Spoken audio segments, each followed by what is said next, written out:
10 o'clock. This is Fox 10 Talks, and yes, there are new developments to talk about today in the Nancy Guthrie case. It has been long running, and there certainly has been an awful lot of hope expressed, I think, on the part of so many people that she might be found, and a lot of those hopes have faded. However, there are some new developments that we are going to be talking about today, and a lot of it has to do with some apparently recent communication. So we'll find out more about that as the story unfolds today. And at the same time, what Savannah said about her mom's case this morning is certainly creating some new headlines. And we have Trenton Hooker, who's been working on this story. He will have the very latest for us. Also, do you hear about the country music star's scary experience on a flight?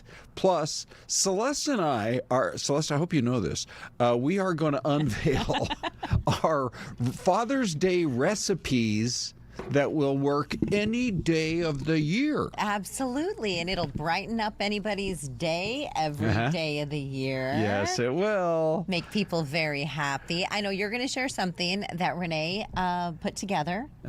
And I'm going to share something I put together for breakfast at our home as well for my Viking husband. Hold on, I'm going to Scandinavian. Oh, very nice. I'm going to punch up the two-shot. There we go.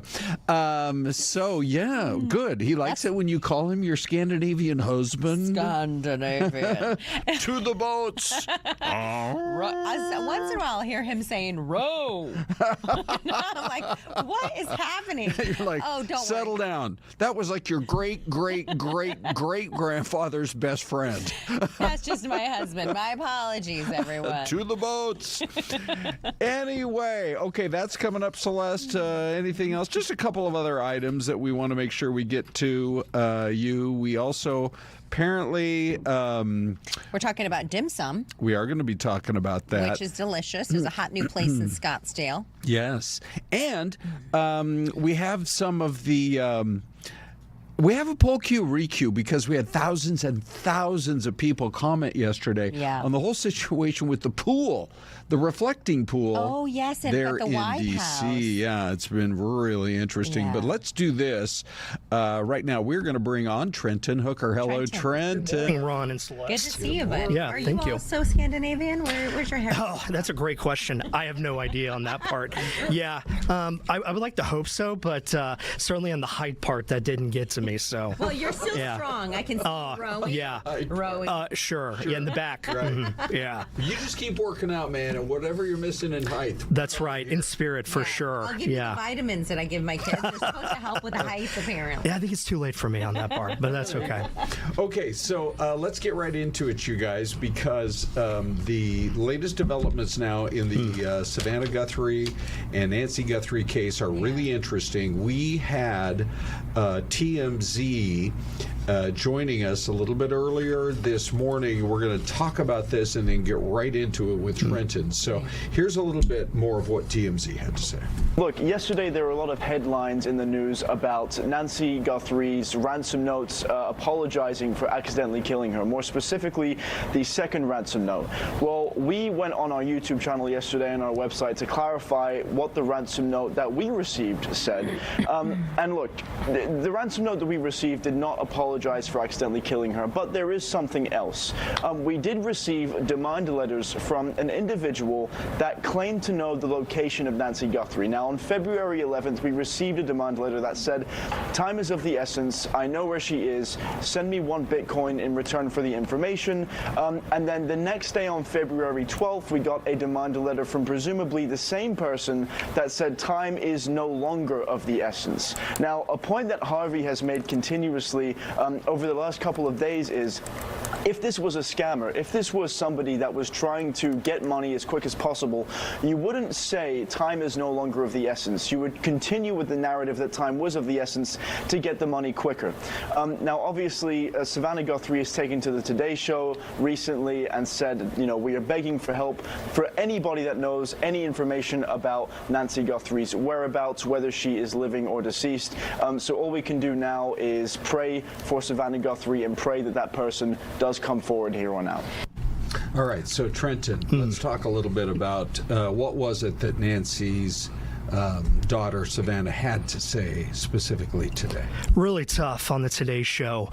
She started out saying the family's still in agony and just begging for somebody to come forward and get that message out, and especially the public, that every tip helps.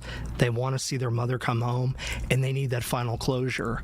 But the whole team getting choked up, and she could barely get through it. So you can tell, even though we saw when she came back to work and trying to get her life back together a bit, this is opening up fresh wounds, I think, for sure. And I think we hear it from a lot of families when there's like a cold case or something like that. Like there's just no closure. They're holding out hope that maybe that person is alive, but in Nancy's case, unfortunately, she was older, had some health issues, and so you don't want to think the worst, but you're just waiting. You're in this middle zone. Yeah. Well, and unfortunately, in this particular situation, this isn't necessarily new to the Guthrie family at all. This is new to the public, just the details on it. Yeah. This second note came out in February, so first few weeks of the investigation looking for her. Now, the alleged kidnappers, which the FBI had even said that the two notes that were sent to TMZ and then also KOLD down in Tucson that they believe were potentially credible, certainly more than the other notes that were there in the messages, that this alleged kidnapper didn't apologize for taking Nancy Guthrie from her home, but did have regret that in the course of the kidnapping that she had died shortly after she was taken and then buried in a grave somewhere. That's it. And the fact that, people had come forward demanding Bitcoin or cash or whatever, in this particular case, it's really more about remorse. Right. And that at least for me, that tends to make it a little more believable. Right. He's asking for money in that case. Yeah. They're just like, it happened and I'm so sorry that it happened. Basically, it's almost like an apology. Yeah, and I think we're all scratching our heads saying, to what end? Why demand for the money? And in this note, too, they demanded for money in the beginning, but why add on that caveat about feeling regret about what happened? At that point, what does it matter? And you saw that in the response from the Guthrie family immediately after. This was the video that they made, the second one, all together as a family on the couch, saying, we understand. Please bring her home rather than return our mom or let her go safe. I think there were a lot of analysts were saying that just that wording of please give us back our mom, in a sense of return her to us, that they had assumed at that point that she was no longer living. And now we know the other side of that, the message that they were receiving, that this person said their mother was dead. Oh, it's just a heartbreaking story when you think there is still so much left out there for the family just still waiting. And I did think it was interesting, at least, that the investigators who are remaining anonymous, and the sourcing was CNN, NBC too, why give us this part of the detail now? Exactly. To maybe stir some leads in the case, that there's something there. Last week, and then the week also prior, we had the anonymous tip to Mexican authorities that her body was possibly right over the border in a grave, and the exact location where that tip had come in didn't return anything, not even a clue on that. So it does seem like we're chasing after phantoms again in this case. And it's hard because we don't hear a lot from the authorities on the case. Like there's no update like like maybe once a month or once every other. No emails that we're receiving in the newsroom. And we still only received the one press conference with the FBI. Yeah. That was it. Kash Patel, the FBI director, was not at that press conference. And he gave really the biggest break in this case on his Twitter account with the footage we're seeing right now on our screens. So I think just that vacuum we're leaving, that's where the mind goes to what could this be? And as far as solving this and finding Nancy and her remains, I think that is certainly not helping. Do we know why it all came out now? I mean, the family had been made aware, like you said, right away. Right. Why is it all coming out now? No, that's the thing that's still kind of up in the air on this. And I was watching what former FBI Director Andrew McCabe was saying a little bit, that sometimes in these situations where someone's not going on the record just to maintain the integrity of the investigation, this is a way to shake things up, to really put it out there, either to tell the people that were responsible for this, we're getting another clue, we're on to you, we know what you did with Nancy, it's only a matter of time, or it's that person in the public that may have seen something that, hey, this looked like a mysterious spot, maybe over the border, maybe they'll come forward and say something. It's such a bizarre case, and you both were here, I believe, when that surveillance footage, Ron, the video you were rolling, the black and white, the doorbell camera. And when that was released, I remember we were sitting in here on the desk in the streaming studio, and I remember that video released. I remember everybody thought, oh, somebody's going to know who that is. This is a big break. We're going to be able to find out who, this is going to be solved. We're going to find her. This is a big development.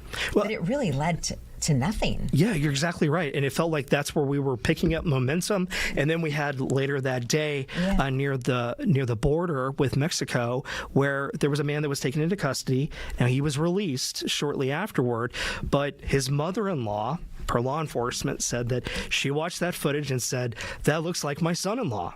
And he was cleared and found not to be in the area or having anything to do with the Guthrie family. But you really felt like, okay, we're on to something. We're getting a little bit closer.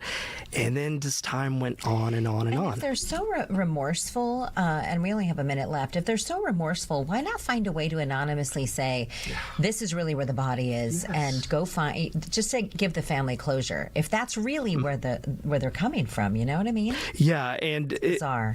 With these type of cases, you don't think people really have any sympathy for the victim that they're trying to do, but clearly you have an indication that there's a little bit of emotion there. So hopefully we get more. You've had great coverage for us for quite a while on this, and again, we sure hope for more closure for this family. Indeed. Okay, Trenton, thank you as we cover those new developments. Now, Celeste, here is a view of our preview of the mystery cam. Oh, I see a steeple. There you go. Must be the only town in America, right? By the way, if you like dim sum, you got to hear about the brand new world record. Ooh. It's coming up.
And there you have it. It is it's a pretty cool view, Celeste, somewhere of a busy city in America. I'm thinking. I mean, we do have some European shots too. Let's Canada. We got Winnipeg. We do. I think we even have one in Croatia. With our luck. Oh, we're up, by the way. Okay. Dave is telling us that we have a live view coming in from the president. If you want to. Okay, here we go. Let's go to ENG 20. Glenn, I'm going to let you just bring it up for me right now here. Here we go with that. On Iran, the Iranians are saying there's no scheduled visit for the IAEA inspectors. Is that part of your agreement? They're wrong. They're wrong. They know they're wrong. They told us inside, and we have it down 100% inspections. And if they were right, I'd cancel the meetings right now. And Iran says there's no agreement by From your view, Mr. President, when will those inspectors actually be on the ground? At the appropriate time. At the appropriate time. There's no rush, but they'll be on the ground at the appropriate time. Israeli forces have opened fire in southern Lebanon today, killing 2 people. Are you confident that the ceasefire is still holding? Well, we'll see what. Look, they've been fighting each other for many, many years, decades, and we'll see. But it's going to come along. Mr. President, there's a note that our Ryan Ensign reported on that says that she's dead, she's with nature. Is there any hope that the FBI and investigators find her? I hope they find her. I mean, Savannah's gone through a rough, that family's gone through hell. I hope they find her. Mr. President, on the reflection poll, you mentioned yesterday that the Interior Department has video and photos. We reached out to them and they haven't shared it with us. Are you going to compel them to release They've it? arrested, I think, 6 people on the reflecting pool. So the reflecting pool looks fantastic. I just got pictures of it. It's beautiful. But somebody went in with a knife and cut it. They cut it up good. And then they cut a 350-foot slip in the form of lots of little slips, real horrible stuff, and they destroyed the grass. We put a brand new big load of grass out there. They destroyed it. So it's all being fixed, but it's a shame. So I understand 5 or 6 people are arrested. The Interior Department can refer to you on that. And I hear they have 6 people under investigation. President, you're about to speak to truckers. Truckers are at high risk of moving their jobs to AI because of... Well, now they're not. You can't get a job. Right now we have the highest job numbers we've ever had in the country, in the history of the country. And I'm just with a couple of the great senators and congressmen. We're talking, it's actually hard to fill the job. You know, nobody's ever seen a time like this. We have right now so many jobs that are going to be available. And the biggest problem we have is getting the people. So we're really doing spectacular. In this area in Pennsylvania, for steel, Eli Lilly just announced billions of dollars worth of plants. We have more plants being built right now in the United States than at any time in the history of our country. Mr. President, Ron, you and Senator Schnur, what will you say to allies of yours like Senator Cruz who've been critical of the Iranians? Well, I think anybody that's been critical of it has to be educated, even if they're friends of mine. Because we have Iran in a position that nobody's ever had. This should have been done for 47 years by other presidents. And we have Iran in a position where their military has been totally wiped out. Their leadership has been wiped out. Their radar has been wiped out. Everything's been wiped out. They have not a good negotiating position. But despite that, and money that will be taken out of Iran is going to go to our farmers to give corn, soybeans, wheat to Iran because they have a hunger problem, they have a food problem, they have a medicine problem, they got a lot of problems. And they have an inflation. Their inflation now just at 300%. So they have a lot of problems. Mr. President, are you planning to do a federal takeover of D.C. soon, since it looks likely that socialists... So we have a radical left communist elected, I guess, soon to be elected mayor of D.C. D.C. is now a safe, you people know better than anybody, it's a safe, beautiful city. When I came here, it was an unsafe, unkempt, horrible city. It was horrible. The monuments and the waterfalls and the statues and everything were graffiti written, hadn't been fixed in 50 years, clean. Now it's beautiful. We did 52 statues, monuments, waterfalls, including the thing that, you know, where the vandals hit the reflecting pool, but we'll get that back very quickly. In fact, I will say, This morning I sent people over. They say it looks absolutely beautiful. But we're going to have to let a little water out and fix it, and then we'll put the water back in. On ODNI. But just so you understand, Phil. All right, so we're keep monitoring the president. He's landed on the ground on a rainy day in PA, Pennsylvania, which is going to prove to be a vitally important state when the election comes up in 2028. Celeste, but at the same time, there, I think around the world, there's great interest in what's going on in the give and take, the back and forth between the U.S. and Iran. And so far, it looks pretty encouraging, but we're a long way to the finish line. Well, and I think part of it is that for a long time we heard about that back and forth, as you mentioned, but now the Strait of Hormuz is open, and we have people actually traveling through it, and we're hoping for like a final end to the what's happening. Interesting. The president posted just a couple hours ago on Truth Social that 19 million barrels had transited in the last 24 hours, the biggest number since before all of this even happened. Yeah. So that's encouraging. Here's what Doug Luzader was reporting. We're seeing both some progress and some sticking points. And here at home, the Pentagon is now asking Congress for more money to cover the cost of the war. The traffic is moving again through the Strait of Hormuz, just one part of the initial agreement with Iran. But President Trump threatened to reimpose the blockade of Iranian ports if that changes. We could set that up again in about 15 minutes. I would say, Pete, one phone call. How long would it take? Maybe half hour? They're ready to go right now if you need to. But at about the same time, Vice President J.D. Vance was heading home from Switzerland, ending the first stage of talks with Iran and reporting progress, with Iran agreeing, he said, to have International Atomic Energy Agency inspectors on the ground. Letting in the inspectors is a big deal, but again, we're going to see what they actually let the inspectors do once they're in the country. And we have been there before with Iran. They have been manipulated by Iran for years. I'm not saying they shouldn't come, but we need to have U.S. inspectors qualified to do this, military and civilian nuclear experts on the ground. Still, Treasury Secretary Scott Bessent cited that progress when he announced on X that Iran got a major concession. And Treasury, he wrote, has issued a temporary 60-day general license authorizing the production, delivery, and sale of Iranian oil. Trump's memo of understanding reads like an Iranian wish list. Democrats in Congress have criticized the emerging terms, and they aren't likely to welcome the Pentagon's request now for about $80 billion to cover the cost of the conflict. All right. So then the poll question looks like this. If J.D. Vance helps to put a long-term peace deal into effect, and we're a long way from that, but it sounds like the first meeting went reasonably well. Okay. Then would it really boost his odds to be the next president? 64% say, yeah, it would make him the heavy favorite in 2028.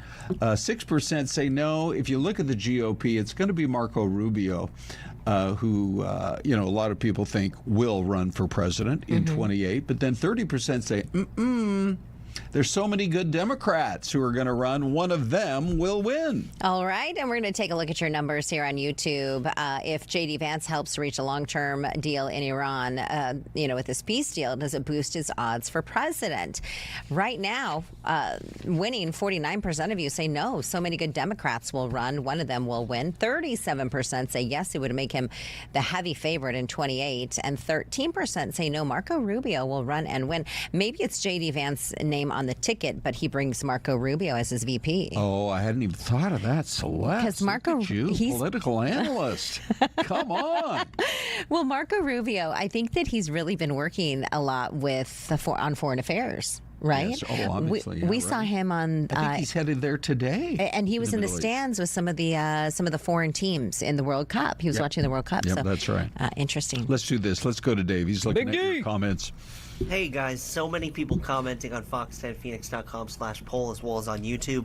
JLM3918 says, I wouldn't say there are too many good Democrats because they're just as bad as Republicans, but the Republicans have shown us how much worse they can be.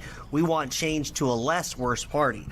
Flavius Maximus, 1967, says it depends on the terms. We're not in a position of strength. That usually means you're getting the short end of the stick.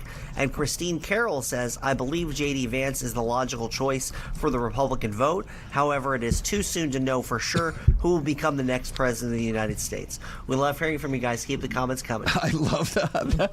Sorry to laugh in the middle of your comments there, Dave, but they will be the less worse choice. That was fantastic. All right, let's talk just a little bit about, Celeste, if you can believe this, it's time for, ladies and gentlemen, a poll queue, re-queue, because we're somewhere between 8,000 and 9,000 votes. A lot of our polls lately are over 10,000 votes on YouTube. I mean, we prep them, and the team behind this machine that is Fox 10 Talks, right. They post them early in the day, but they are on fire in the afternoon. Okay, so here you go. This was as of a few hours ago. 52% yesterday. What do you think's going on with the reflecting pool? 52% said seems like there were just problems from the project. 40% saying it's vandalism. People just don't want it to work because it was Trump's idea. And let me see, do we have the... Yeah, we also have that. So that's the YouTube poll question, Celeste. And then on our QR code poll, it looked like this. Yeah, so these are mostly our TV viewers, or maybe on Fox 10, on Fox Local, on our app. Vandalism, some people want it to fail because it was Trump's idea. That one winning with 55% as we look back to this big-time poll yesterday. Seems like there were just problems with the project. 40% say that. And then reserving judgment for now, but seems suspicious. 5% say, yeah, that could possibly be the case. Dave, we don't want to overwork you. But do you have more comments on yesterday's? Of course. There are so many people who have commented Good. there. We got 30 seconds. All right, I'll go quick. Mark R. in Phoenix says, think about it. If it was truly vandalism, then how come the entire reflecting pool was 100% full of algae and deteriorating? Vandalism would just be a small portion of the pool, just saying. And finally, Adam Young, 9132, says people have been caught and arrested in the act of vandalizing the pool. It's not even a question at this point. Really good comments as always. Keep them coming, everybody. Dave, you are the man. He is the man. Getting through them fast. He is the man. Okay, so here's what's coming up. Our Father's Day recipes from Celeste and me that will work any day of the year. They just happen to work really well on Father's Day. That's right. And then your mystery camera right here, which will only work for today because tomorrow it's going to be a different camera. So throw your guesses in the chat. Where in the world is this? We'll be right back.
Celeste, I actually can't wait for whatever the answer is to today's mystery camp. Yeah, this is a very unique shot. You have a church steeple there in the middle, so it's a church attending community. Yeah, it's a big building, it too. really is. the is. building part of the church? Do you think, is it like a campus or something? Oh, like a church campus. There's no windows.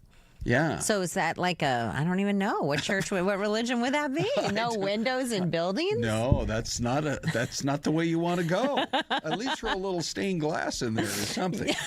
Anyway, all right, Celeste, what are you seeing for guesses? You got me all choked up with that one, Ron. I do love stained glass. It's beautiful. Okay, we've got South Carolina from Chad Taylor. Chad, are you new to the chat? We are loving on the fact that you are here. Welcome, Chad. Thomas Favela says Turkey. He's going to take it overseas. Okay. Linda Monter says Louisiana. Oh, wait, that's his sandwich. He says Turkey, and then the next thing he says is Swiss. The thing with Thomas, you never know for sure if it's another great joke or if he actually... Yeah. So he's not guessing turkey, but he is having a turkey sandwich. He's guessing turkey, but only for the sandwich. Okay, and then you got South Carolina from Christine Carroll. Oh, yeah. And by the way, I love this community. I threw this in the chat. I said I love how you guys love on each other in the chat. And Deborah Owen says, we are fortunate to have you, Celeste, Ron, Dave, and all the others. So we're so grateful for all of you. Who said that? Deborah. Oh, Deborah said that. We love you, Debs. A little compliment goes a long way. Yes, it does. We're in a business where plenty of people like to complain. They do, and don't worry, we read your emails. Hold on, Dave. What are you laughing about? You know it's true. There are no complaints on Fox 10. Right. Okay, good. All those emails about my high heels, there Ron. Are you going to go? Yeah. Are you? Did you? I did get a pedicure too, by the way. I love a good pedicure. Let's just stay on target. Or we could spend 15 minutes talking about your pedicure. I love a good pedicure. What is this city, Celeste, or what state? I'm going to go with like a Tennessee. Okay. It's out of nowhere, I know, but Linda Monter says Louisiana. Yeah. What are you going to go with, Ron? I think I'm going to go somewhere in Virginia. Oh, so you're going Louisiana? Okay. Yeah, No, I was gonna go Tennessee. Oh, Tennessee and Virginia. Virginia. Let's see what the Okay. answer Oh is. man, I was gonna go with this one. Oh, here we go. La Crosse, Wisconsin. Is that right? Yeah. Have you been to La Crosse? You've been everywhere, I know, my friend. Yeah, I know. I still want to sing that jingle, but we can't sing. I think I've been everywhere. Man. I think it's very appropriate that we're seeing a church steeple in La Crosse, and that's probably where the cross is hanging.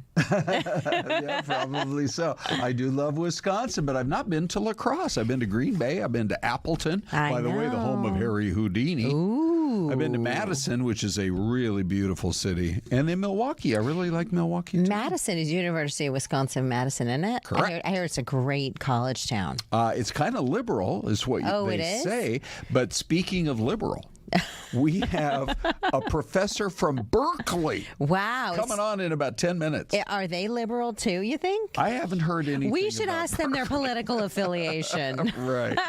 Anyway. Who did you vote for in the last presidential race? Actually, this guy is he's a good political science professor. He's got a big online presence. So anyway, that's all coming up.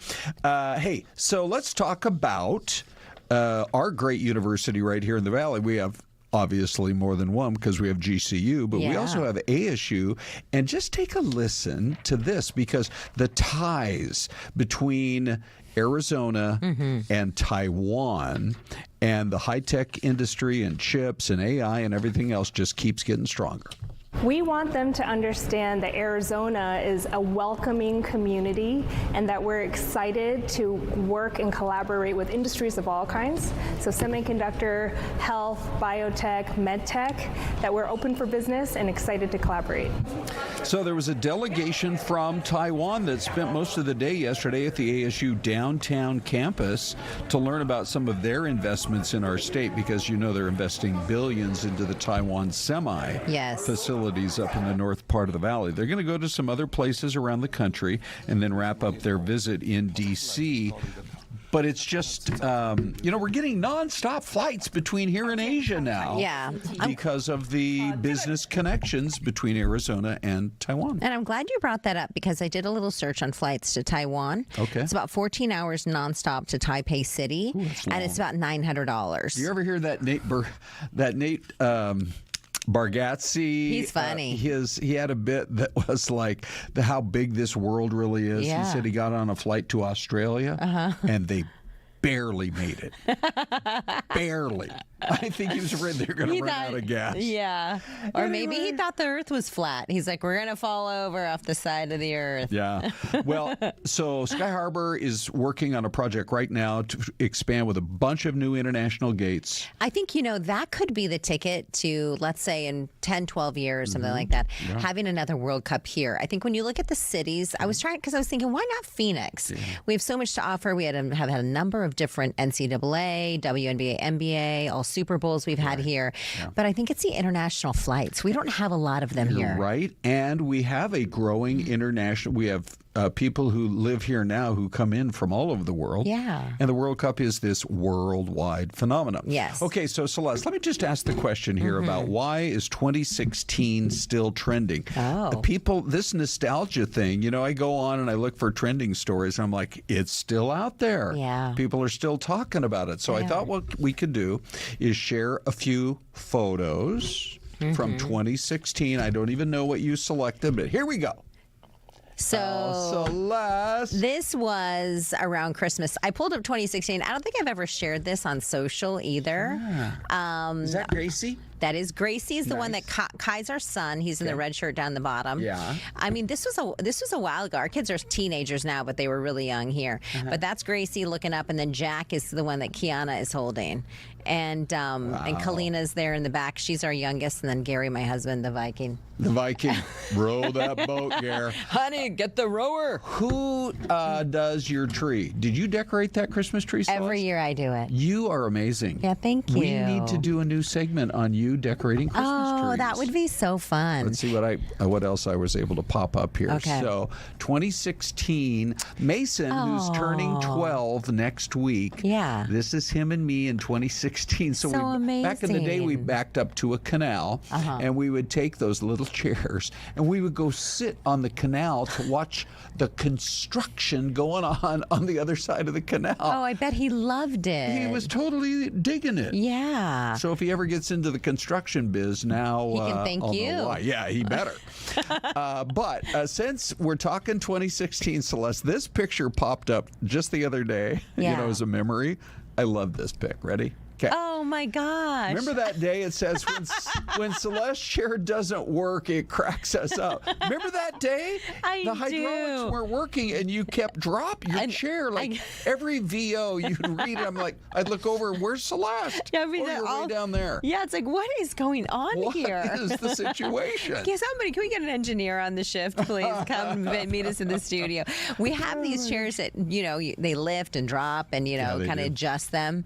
But when they don't work, it's a problem. It's a problem. But that was a fun day. We have a lot of fun on this show. We surely do. We also have practical advice. We both had wonderful Father's Day experiences. We did. This last weekend. And Renee and our granddaughter, Ava Jane, made it's a ice cream sandwich cake.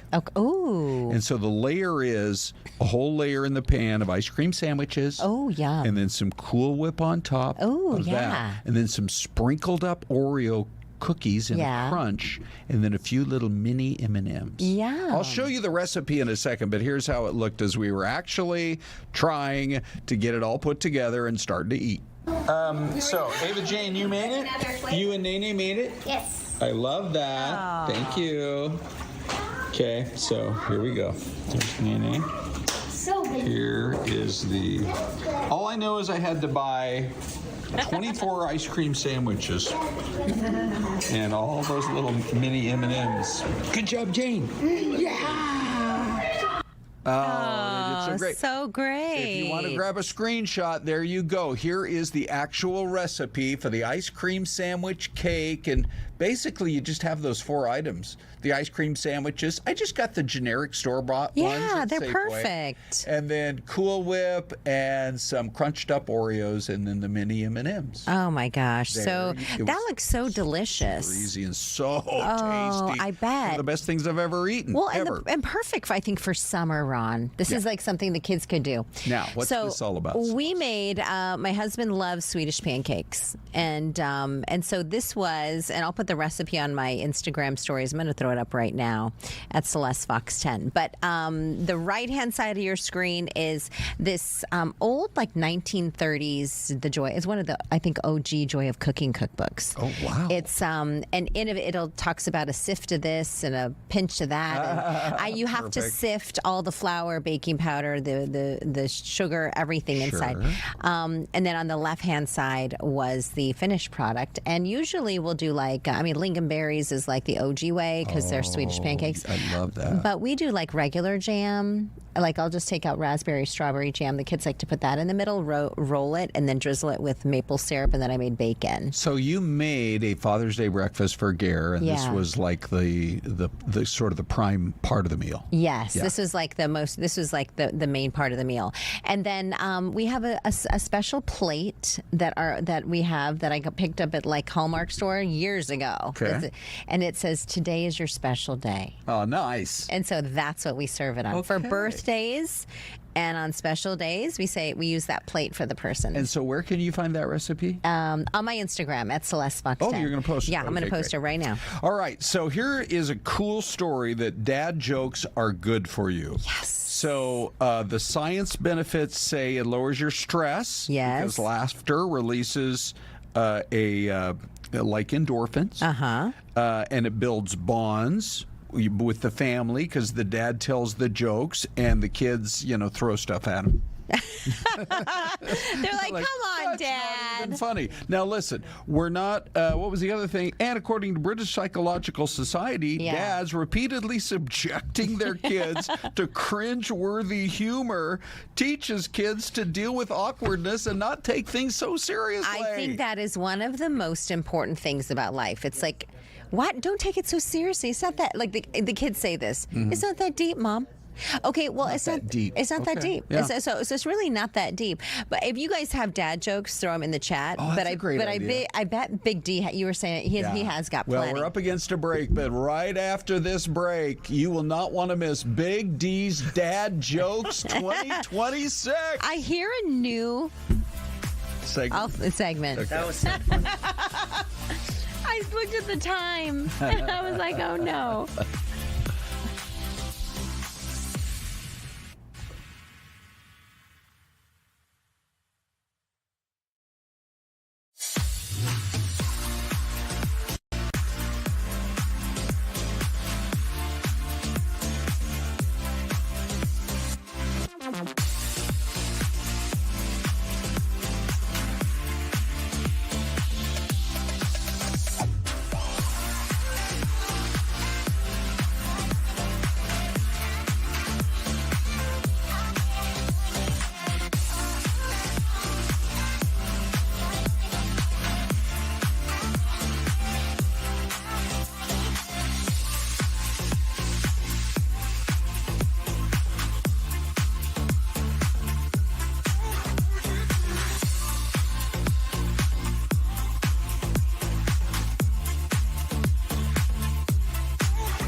Okay, as promised, Big D. He's doing a lot today, Celeste. He's getting everything lined up for a great 2 hours. They were right in the middle, 2.5 actually, right through till 12:30. I think this is a new segment, Big D's Dad Jokes. Are you kidding me? I have been more excited about this for hours. What is it, man? What do you got? I love this segment idea. I, as a proud dad of 2 lovely kids, I have 3 dad jokes that I really enjoy. I hope you like them as well. Here we go. First one, why don't skeletons fight each other?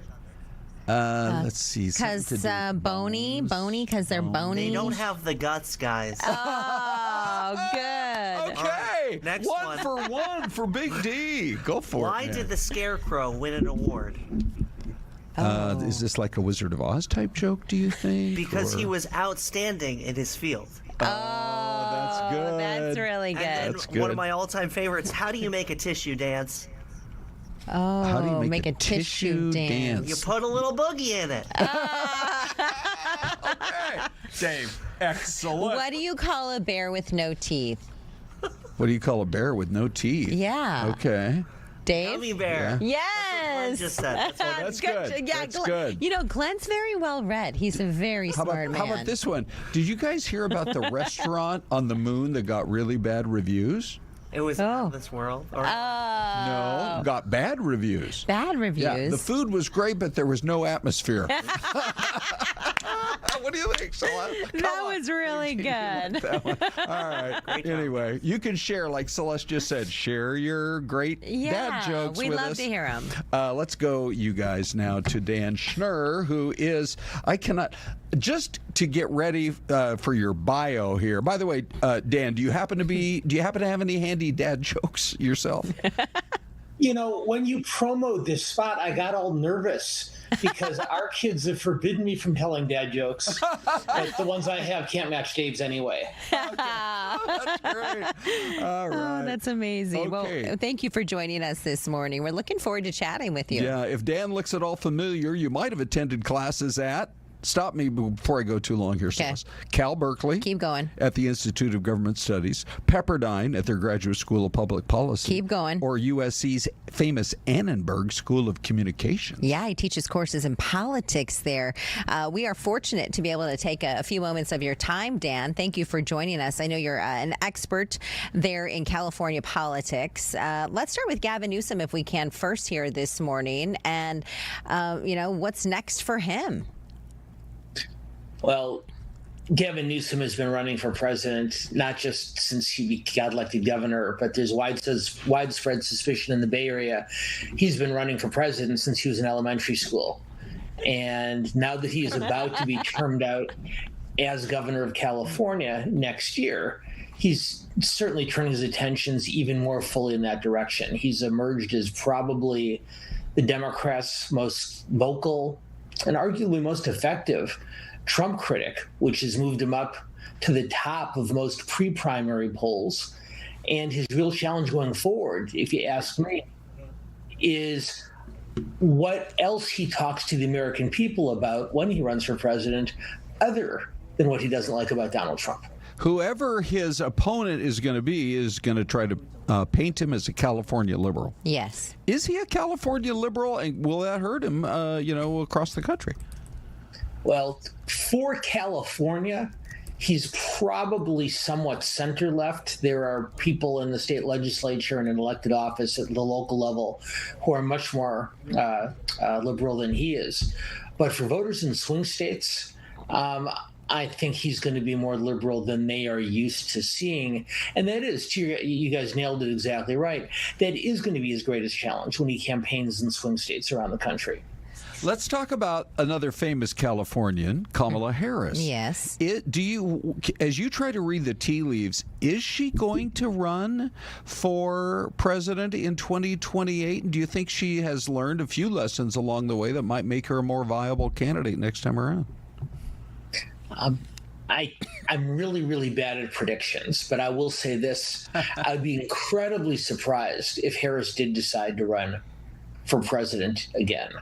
There is a growing feeling, as both of you know, in many Democratic circles, that her time has passed and that she was given an opportunity in 2024 demonstrated that she was not prepared to take advantage of it. And so I don't know that there'd be a great deal of enthusiasm if she goes forward. On a more practical level, and this might not have gotten as much national attention, Vice President Harris and her husband, a very prominent and wealthy attorney, recently bought a new home in Malibu, in the northern part of that city. And I would simply say this: while Malibu is beautiful, if you're going to be doing a lot of cross-country flying, it's not all that convenient to airports.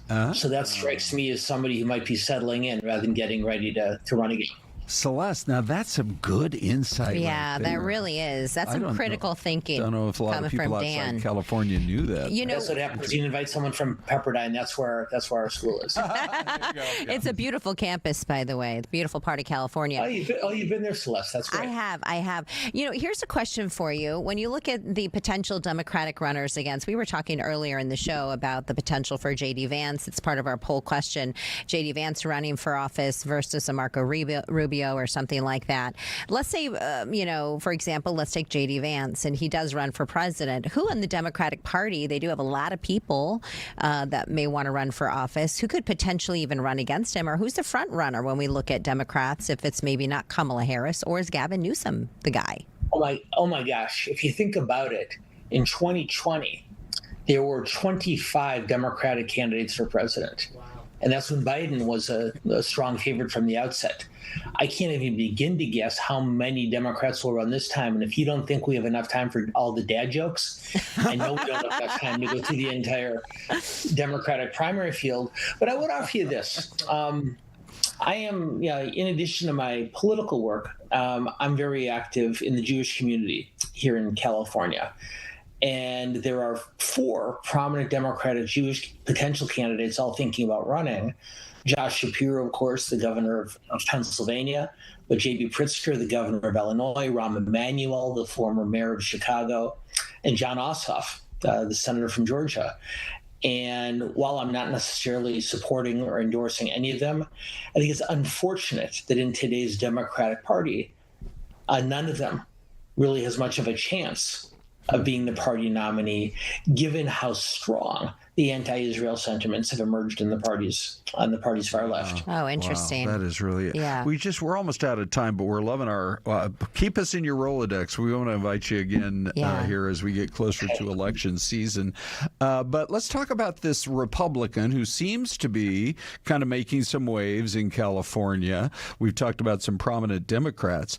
Does Steve Hilton actually have a chance to win in a state like California, and what would he have to do to win it? So Steve Hilton, in making it into our top 2 runoff and essentially winning the Republican primary here this spring, Hilton showed tremendous political and communication skills. And I think that if you're running for office in a more conservative state in Texas or Oklahoma, he'd be very valuable, a very valuable statewide office holder. If you're running in a swing state like Pennsylvania or Georgia or Michigan, I could see him having very strong potential. But in deep blue, almost indigo California, it is a real uphill fight for him. And unless Javier Becerra, the state's former attorney general, who's the other candidate in the runoff, does end up getting tripped up by some of the legal controversies that he has navigated, I think the road for Hilton here is going to be a difficult one. But Ron, the one other thing I'll say is you and I might be the last 2 people in America with Rolodexes, so we probably ought to keep that to ourselves.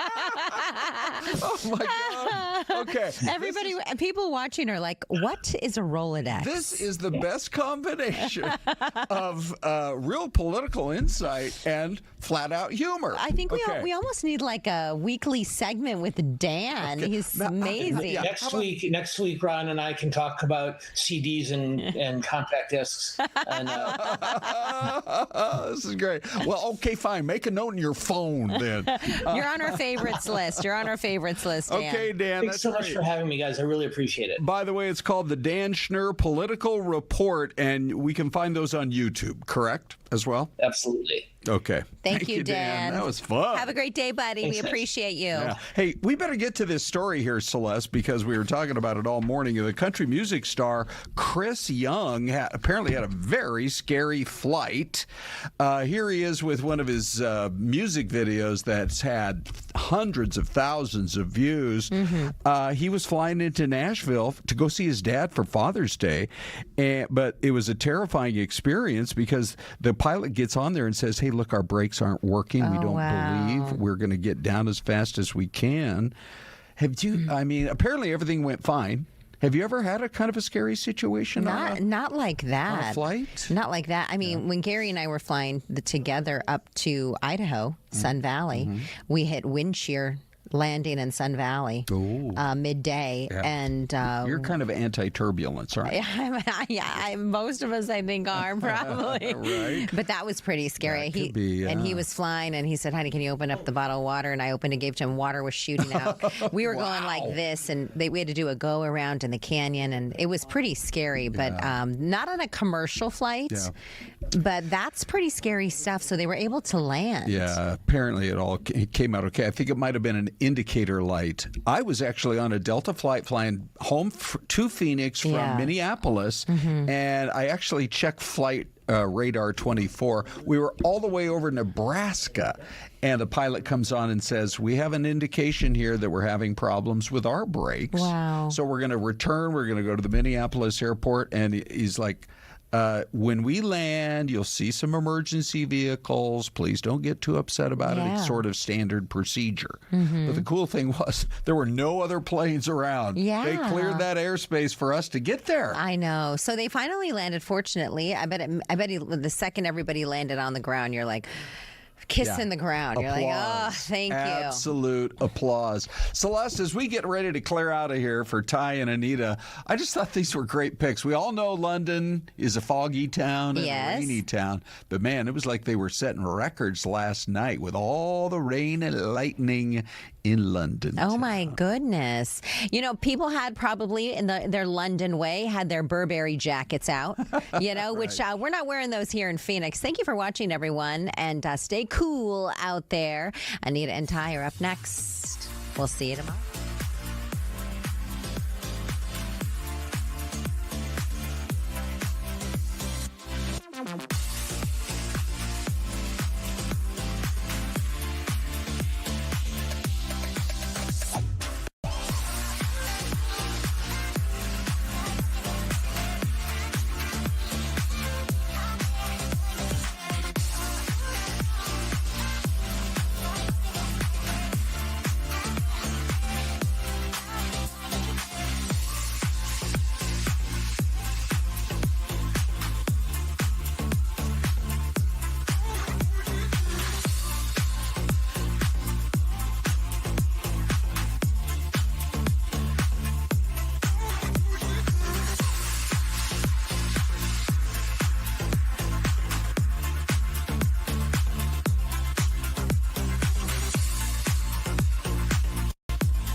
Oh, look, we got the 3-shot. I was going to try and surprise and be like, our first guest is, but I pushed the wrong button. Well, here she is. Well, then let's get to it. We are talking about how hot it is going to get, and today is going to be one of those first days that we're going to be experiencing some very warm temperatures. So we thought we would bring you in as kind of our top story here at 11. Yeah, so we've been talking about it, and for June, this isn't like a total shocker that it's happening, but we have had like a fairly, I won't say cool, but an okay June. So this is going to be a little shock to the system that we have several days straight of 110 plus. Take a look at a live camera view. This is from downtown Phoenix. Right now, the temperature already is sitting at 98 degrees. So we're already near 100. It's not even noon. So by noon, we will be passing the 100-degree line. And as a result, it's not a shock that we have quite a few different extreme heat warnings that are in place. Yesterday, there were watches. Now they've been escalated to warnings, which we were expecting would happen. What's the difference? A watch means that it's likely to happen as we move forward. A warning is when it's in the very near future, basically, and more certainty happening as well. Yeah. Okay. So the warning up at the Grand Canyon is until 7 o'clock this evening, if it's not extended, which it may be. And then we've got southeastern Arizona, which includes like parts of Pinal, Gila County, down to Tucson, over to Graham and Greenlee County. It's this morning. It went into effect at 10 a.m., so about an hour ago, and it will last until tomorrow evening. And then for the valley, as well as parts of southwestern Arizona, so that's parts of La Paz, as well as portions of Yuma County, it's in place from Wednesday morning, tomorrow, through Thursday evening. So Wednesday and Thursday in place, these heat warnings that we have. There's the view on Fox Vision. We're totally dry. We do have the chance of an isolated shower in the far north part of the state later today, and then better chance for a few scattered showers and storms tomorrow afternoon and Thursday afternoon for north and eastern parts of the state. The valley stays dry, although we will see a small uptick in humidity because of this area of high pressure. We said this yesterday, but it's like friend and foe. Friend because it's increasing the moisture content for Arizona, which is that monsoonal flow, but foe because it's making us just so hot. And it lasts through today and tomorrow and Thursday and Friday as well, before eventually over the weekend this area of low pressure will run to the north of us, and then it'll drag a bit more mild air in place. So we will cool down for the weekend. But there's the look at your highs for today. 111 in Phoenix, 88, so getting pretty hot up in Flag. And then look at spots like Winslow up to 100, Casa Grande at 110. So most of the state is quite warm, even for June standards when we get to the afternoon. Tomorrow is our hottest, 113. We're at 112 Thursday and 110 Friday. And like I mentioned, a small cool down for the weekend. By Sunday, we may fall a little below average at that 104. So, I mean, we've seen longer stretches, right? We've seen a 10-day where it's almost consistently 110 plus.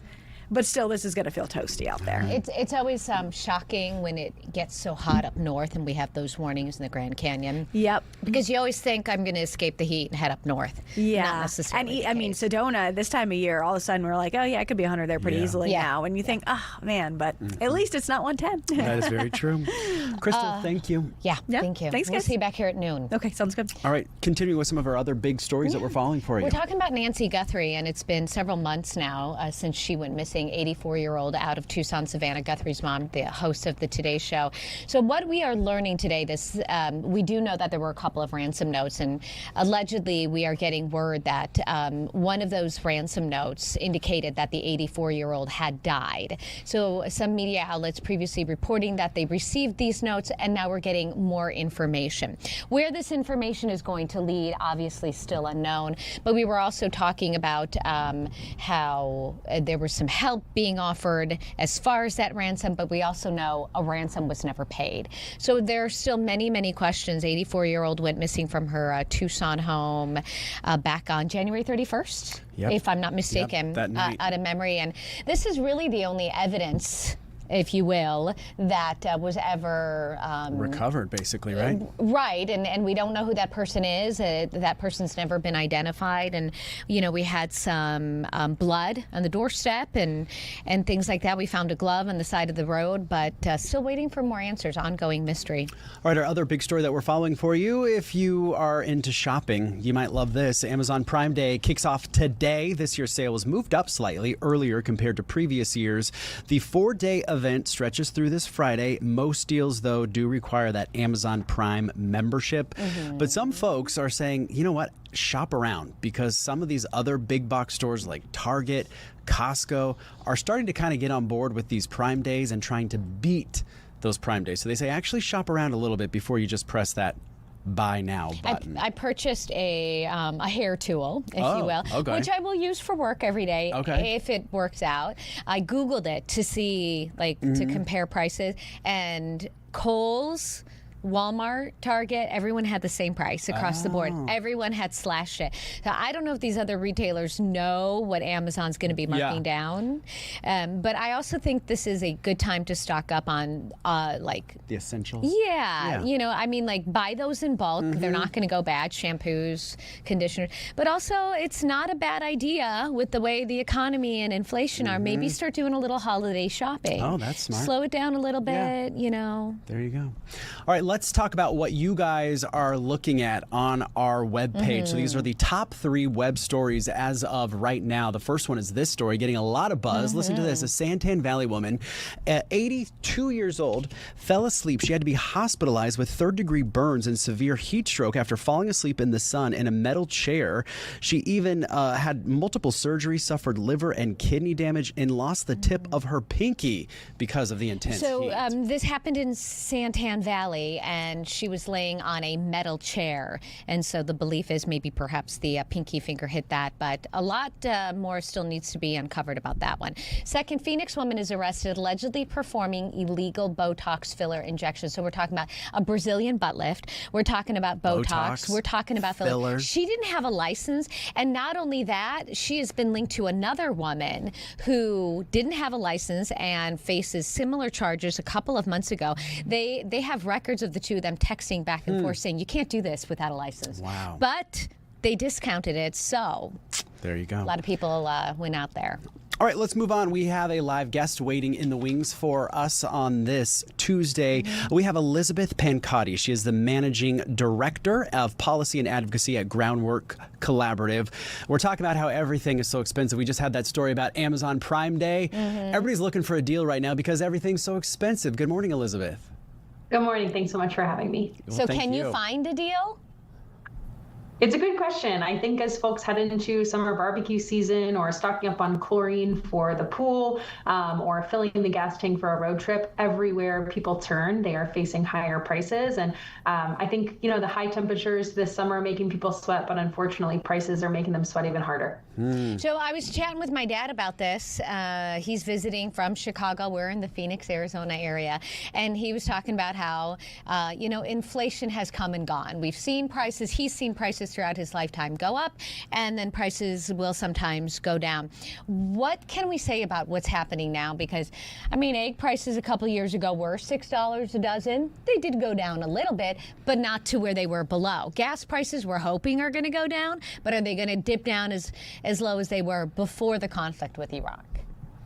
It's a good question. I think part of the issue that we have seen over the past 5 or 6 years is, you know, the shock of the COVID-19 pandemic, kind of supply chain crises, especially in computer chips in the years following. Obviously, the egg prices about a year and a half ago, and then now we are seeing big spikes in gas prices and in beef prices with the spread of screwworm, a parasite that infects cattle. I think for a lot of Americans, it feels a little bit like we are playing a game of whack-a-mole, that every time we get one price increase under control, there's another one waiting for us. And economists like to generally call the thing we are experiencing right now, prices rise like a rocket. So when companies face higher prices, they are very quick to raise those prices for consumers, but they fall like a feather. And so as we have seen supply chains kind of untangle themselves, unfortunately, the vast majority of those savings are not always passed on to consumers. I think we've seen a lot of that in the wake of the tariffs. Obviously, many of those tariffs imposed by President Trump were ruled illegal by the Supreme Court. And a lot of prices that companies said they were raising as a result of the tariffs have not come down. I think the same thing we can expect for the war in Iran. Gas prices are certainly will stay elevated through the end of the year. And I'm not sure what relief people can really expect here in the next year or so, just given both if that ceasefire sticks and those oil and gas companies, I think will continue charging high prices if people will pay them. Yeah, Elizabeth, you kind of mentioned something I want to circle back to as far as those high prices going up so quickly. Now, we all hope that they come down, but it seems like a lot of these folks are seeing that now the consumer, us, will pay those higher prices. Do you think that they will ever come down for some of these items? I don't know. Egg prices have come down. I wouldn't say they've come down to the level they were at before the big avian flu outbreak about 18 to 24 months ago. Gas prices have certainly ebbed and flowed. I remember seeing, maybe $2.80, but right now, they're stuck at about $4 a gallon around the country. It's tough to ask, will we ever see a $1.99 gallon of milk? Will we ever see kind of the cheap prices that we used to pay? But whether it's at the grocery store or at the gas pump or even trying to take your kids to a baseball game, for so many Americans, life just feels so expensive right now. And we're seeing that play out if you look at consumer sentiment, kind of a measure of how Americans feel about life as a consumer. It's at record low levels. Yeah. So what do they do in the meantime while we wait for that feather to slowly trickle down eventually? Obviously you're talking a little bit more about the numbers, but any advice for people? I think really the big name of the game right now is to comparison shop, look at the prices that companies are offering you, as you were talking about with Amazon Prime Day, checking out the deals at Target or Costco and seeing if those deals that Amazon's touting are actually the cheapest price on the market. There are a lot of tools online where folks can, punch in the product that you're trying to buy and find the best place to buy it. And especially as we see the rise of artificial intelligence in pricing software, we're seeing not everyone pay the same price. And so you might get a different price on your iPhone than your husband gets on his iPad, than your neighbor gets. And so I think really, unfortunately, we are putting consumers in a position to beat the bots. And I think good old-fashioned comparison shopping and couponing can get folks pretty far. Amen. Thank you so much. We appreciate it. Great advice. We'll reach out again soon. Thanks so much. Thank you. Thanks, Elizabeth. I would say ask for a deal, too. Ask for a discount. It doesn't hurt to ask. If they say no, what's the worst thing, right? There you go. You just don't get it. And then, there's that cheap Anita again, always asking for a deal. All okay, right. you guys ready? Yep. Here is our question of the day. What year was it? Gangnam Style by, I don't even know, is it Psy? Oh, Gangnam Style by Psy was released. So what year was this? 92. No, it was earlier than that. I mean, it was late. Oh, man. Okay. I don't remember. All right. I barely remember the... I feel like it was 20... Really? Yeah, I think it was in the 2000s. Okay. Right? All right. 2002. I was going to go 2003. I felt like maybe high school. Oh, okay. We'll go 2002, 2003. All right. Put your guesses in the chat, and we will reveal the answer coming up after the break, you guys. Much more Fox 10 Talks at 11 in 2 minutes.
Okay.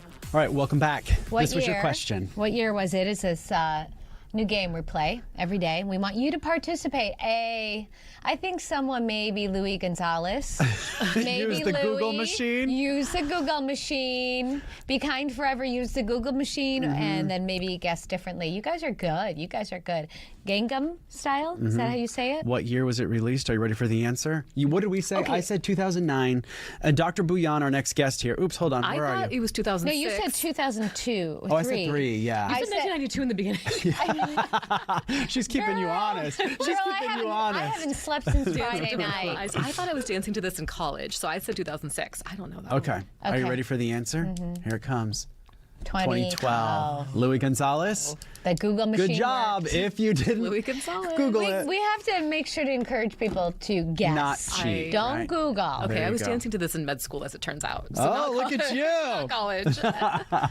All right, so Dr. Bhuyan from One Medical is joining us here this morning. This is an interesting topic that was sent out in a newsletter that you guys send from One Medical. And I was like, you know what, this is a really good topic to talk about. We're talking about the difference between burnout, how to know if you're just kind of done, or if you're tired, or if you're in like a little bit of a slump. Are we talking about in life, in work, or everything? In everything. So here's the thing. So we are seeing record rates of burnout right now. And so what burnout is, it's a response to situational stress, and it's chronic stress. And so people essentially, they get really tired and fatigued. But here's the difference. When you are tired, you get better with rest. When you are burned out, you don't get better with rest. So burnout really needs recovery to improve. And why are we seeing such high rates of burnout? You might hear about friends and coworkers. It's a couple of driving reasons. Mostly people get burned out from work. So 66% of people right now are reporting feeling burned out from work. A few reasons for that. So I think one of them, it's the tech always being on. People are always on Slack, their emails on their phone, they're on Microsoft Teams. People are always connected to work, especially after COVID. But I think the other reason is actually economic, because what we're seeing is people are doing more work in less time. So I have a lot of patients that say, you know, my colleagues have departed, people were laid off, those roles weren't backfilled. And so now I'm doing their job and I'm doing my old job. And so people just don't have enough hours in the day, and they are feeling burned out. They're just feeling like they're on this hamster wheel. I feel like hamster wheel is a great way to say it, and with all this tech, but it's like our minds don't ever have time to rest mentally, not just physically, but we're not turning it off. Never. Ever. Yeah, it's always on. And that's the thing that's hard. It's like chronic stress. You don't even realize it. It's over and over and over. And then even when you have a small task, that can feel overwhelming. People start to procrastinate because it always feels like there's just a mountain in front of them. So there's a prescription for that. There's not a prescription. As it turns out, there's not a prescription for that. Because I'll take it and he'll take one too. Yeah, like I wish there was a simple pill. So here's the thing we tell people is like, first of all, identifying that you are feeling burnout. I think that's the number one thing. And that's what I wanted to ask you. Could you dig into that a little bit more for us? Because like I feel like some days I'm really tired, but I don't necessarily think I'm burnt out from my job, but I might just be having an off day. So how do I figure out the difference between I'm just done and I'm just having a off, tired day? And you can be tired from work. You can be, feeling burned out from work or tired. So we tell people if you take a nap or you sleep and you wake up feeling better, more likely you're just having fatigue. But if you wake up and you're still dragging, that's more burnout. The other thing too is that people with burnout, not only do they feel physically tired, they feel emotionally tired. They also feel a lack of motivation, just a lack of meaning. And then the other distinction is like, how do I know if it's being tired, being burned out, or being depressed? Now, when people are burned out, they basically say, I can't handle this job anymore. But when people are depressed, they're saying, I can't handle life anymore. And when people are tired, they're saying, I can't handle this day anymore. And so there's kind of a distinction between all three of them. And so I do encourage people to just try to get rest, figure out which one you have. And then are you feeling those symptoms of detachment? Like, are you just like, I am tired from today, I was hustling all day long? Or are you just like, I'm over it, I'm detached, I just can't do this anymore? How do you know if it's maybe not something medical? Yeah. We see a lot of advertisement for hormones. Like we had a doctor on, I think last week, talking about men and low T and energy levels.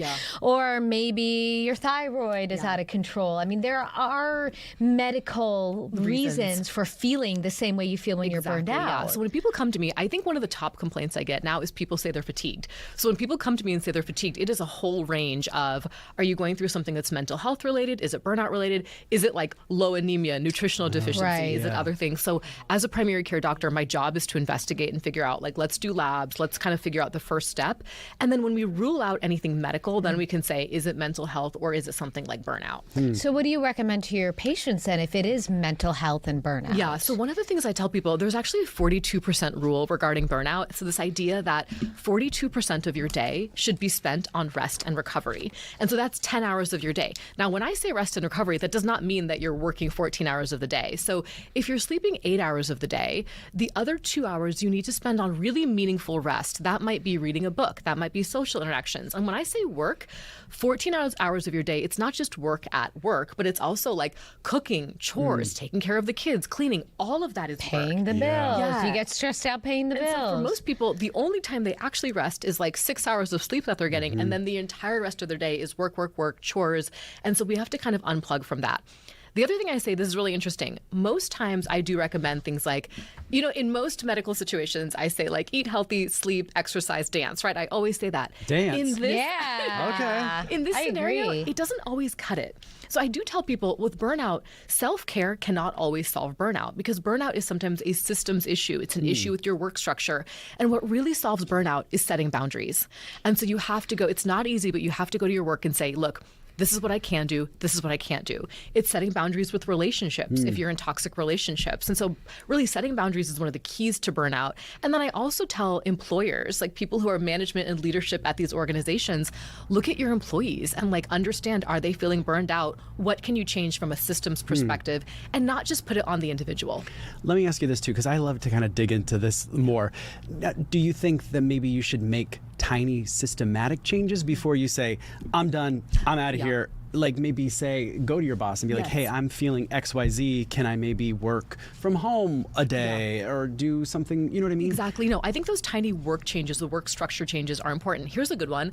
Make sure that you don't have email on your phone. I think that's a small work boundary change that says like, I don't have work stuff on my personal phone. Gotcha. Or really just like being intentional about our working hours. Like if you work till 5 p.m., be done at 5 p.m. Don't log back on at 8 p.m. And so I think setting those intentional small boundaries do make that difference. But there's so many people I feel that would say, well, I'm a failure then. I didn't read my work email. I did not I'm climbing the ladder. I'm trying to get ahead. I'm trying to make a good impression. I want to get a raise. I want to get that next job. And there's so much, there's that pressure. And it's like, how do you find that life balance where you're like, you know what? This is okay. We're imposing this on ourselves. Yeah. Like here's what I tell people. One person can be an inspiration to others. Like when we talk about adapting change, what's the one thing that helps you adapt change? If you see someone else do it, you feel more inspired and able to do it. So if you have one coworker that sets the boundary and says, we're not going to tolerate this, I'm going to set this boundary, other coworkers are likely to follow. I know that's not easy to be the first leader, but it does make a difference. Okay, Ty, you get the rest of the show and then Right, you go take a break. Boundary. Be Kind Forever says, I think with technology and everything at our fingertips, we don't give ourselves time to rest. And I think that's, and I feel like too, I was just thinking about this the other day because we talk about doom scrolling. Yes. And I think you get into that rabbit hole of like, when we're supposed to be maybe just chilling out, you get sucked into that's not rest and doom recovery. scrolling. That's not rest and recovery. Yeah, and it's almost like the technology is intended to do that. Like it is, we are kind of almost being propagandized to get sucked into technology, and we just need to unplug. That's like one simple step we can all take. Yeah, this is a big topic. So it is a big topic, and like the world has changed so much and different. And I see a lot of the younger generation, if you will, now saying, well, someone asked me, they just started here, and they said, do we get mental health days? Oh, that's a good question. And it is a good question, because I said, well, I'm of a different generation, and I would not call out and say, this is just me, though, because that's not how we were raised. And I think a lot of us are the ones who are like constantly going, where you have a different generation that was raised saying, it's okay. Right. When I see Gen Z doctors, actually, I love that they're the ones setting boundaries, because it's like millennials and Gen X, like we're the ones that are working all the time.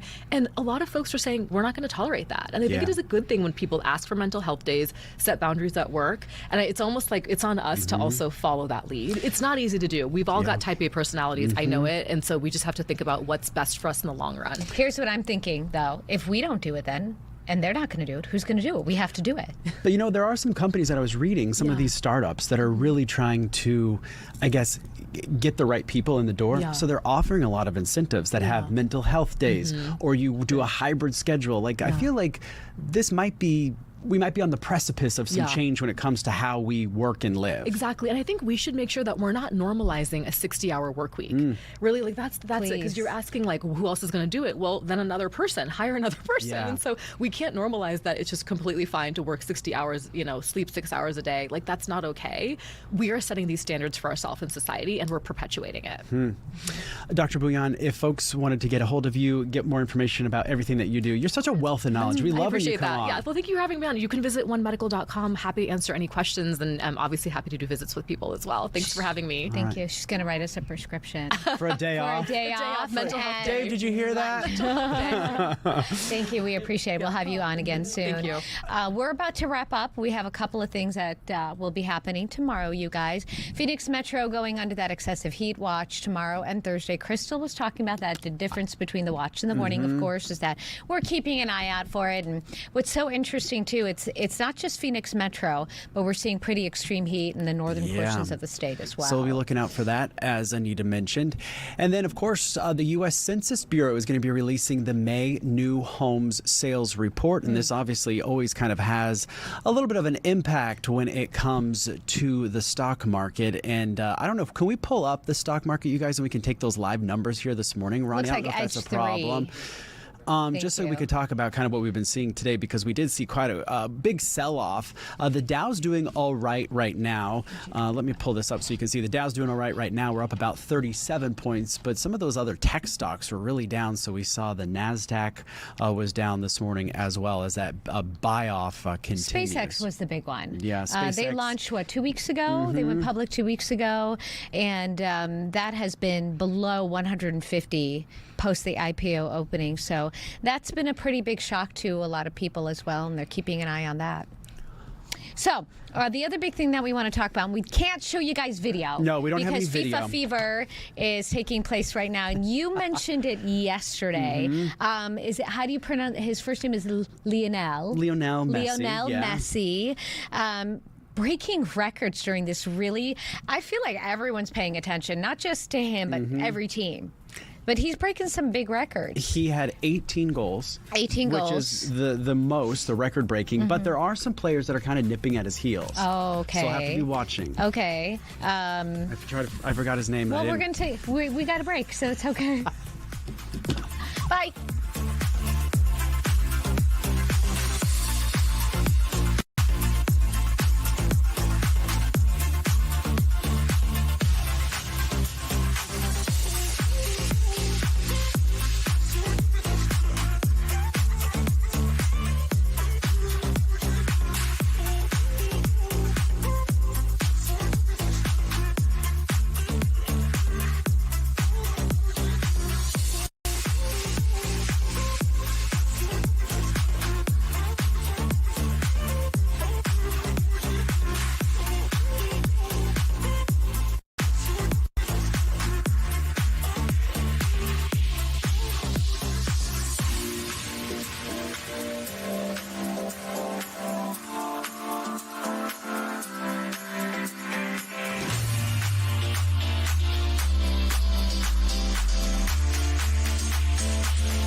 We're already 90 minutes into Fox 10 Talks, and how can it get even better? Well, Des and I are going to give it our best.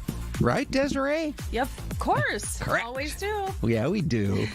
And this is a live view. Dean is back from vacation. And so we're getting So maybe... no more pranking you with the mystery cam? We're getting more of the traditional shots. This is Dean's choice. And by the way, so this is Pembroke, North Carolina. And I just think it's totally fascinating, Des. There are so many there's so many Pembrokes in America. Mm-hmm. There's North Carolina. There's New Hampshire. Did you know there's a Pembroke in New York? I did. Did you really? Yeah. Is it in Western New York? Yeah. Not far from. Okay. Yeah, we call it Pembroke, though. How Oh, do you say okay. Pembroke? Well, yeah, maybe that's, I got to get that New York pronunciation. Here's the cool thing. It all comes from, one of our goals every day is to leave you feeling just a little bit smarter than you were at 11:30. By 12 noon, you can say, okay, I learned something new. So the whole thing with the Pembroke situation is or Pembroke, named after the Earl of Pembroke, which the Earl there lived in Shakespeare's time. And he loved Shakespeare. And so he paid for them to collect a bunch of his plays, from Macbeth to Julius Caesar, and put them in a big book. And some historians say if it wasn't for the good old Earl of Pembroke, that those plays might never even exist today. They could have been lost to time. Oh, well, thank goodness for him. Glad he did that. Let's hear it for for the Earl of Pembroke, whose real name was Herbert. I had to look it up because I'm like, I know it in New York. Yeah, it's kind of a smaller town in between like Buffalo and Batavia. Oh, is is that right? Of those, like, on the freeway? Pass her through. On the freeway going past there? Yeah. Yeah. Did you ever spend any time in the Erie Canal, Des? What's that? On the Erie Sorry, Canal? Dave was talking to us too, and that distracted me. Oh. Oh yeah. Yeah. Yeah, of course. I had a right friend. The town. I had a friend. He and his sisters biked the entire length from wherever it starts, Albany, all the way to Buffalo. Spent a whole week, and they loved it. Oh wow. Hey, live pictures coming in. Let's go check it out right now. Let me just see here. I think this is going to be on ENG 22. This is John Thune. He just finished. And so, Senator Thune, look at the reporters all out there with their phones on record. So there's a thing in the news biz, we call it Murphy's Law. As soon as we go to a live shot, it will end. Des, it's amazing how often that happens. Yeah, right. That's just the news business. Yeah. Seconds. But there are some things that Republicans who run the Senate are not agreeing with the president on, and there may be some, I don't know, there could be some tears. I don't know for sure. Des, we're also keeping an eye on live pictures coming in from, hold on, I don't know if this is 21. No, that's still 22. Somewhere on 21, we have the pics from the president's event that is underway, and we believe that he is, there you go. Good, Ronnie, thank you for putting that up. We'll dip into that live as Pennsylvania is a crucial battleground state every 2 years, and so we'll be talking a little bit more about that. Desiree, you were fantastic yesterday at Buc-ee's. Oh, thanks. Yeah, it was definitely a fun-filled day. It was a long day. Yes. But yeah, it was cool to see all the excitement over Buc-ee's. Yeah. Well, I'm like, how's she going to fill up? I was looking at your lineup here, and you were going to be live every hour. But there was so much going on and so many interesting people to talk to. And then you had the owner of Buc-ee's. Oh, yeah. That was cool. We talked to the CEO. Yeah, Arch Beaver. Yeah. And then we had the barbecue pitmaster. He was very energetic, entertaining. Oh, yes, wasn't Randy he? Pauly. Yeah, he's he an was entertainer. Great. Yeah. Well, let's roll just a few of the excited people who were out there yesterday, along with Desiree on rollout day. We now are a Buc-ee's state. We are. Honestly, I was I thought they were lying to me when they were telling me it was giant, it was huge. The parking lots had 100+ stalls or whatever. No, I looked at it from afar, and my mouth went agape. Right. By the way, they were reminding people, Des, please don't park and come into the store unless you're buying gas out by a pump, because a lot of people actually want to buy gas, but then other people are like, well, good, there needs to be more parking. It's so busy. Look at the lineup. Yeah, when we arrived yesterday at 4 a.m, every single parking spot was taken.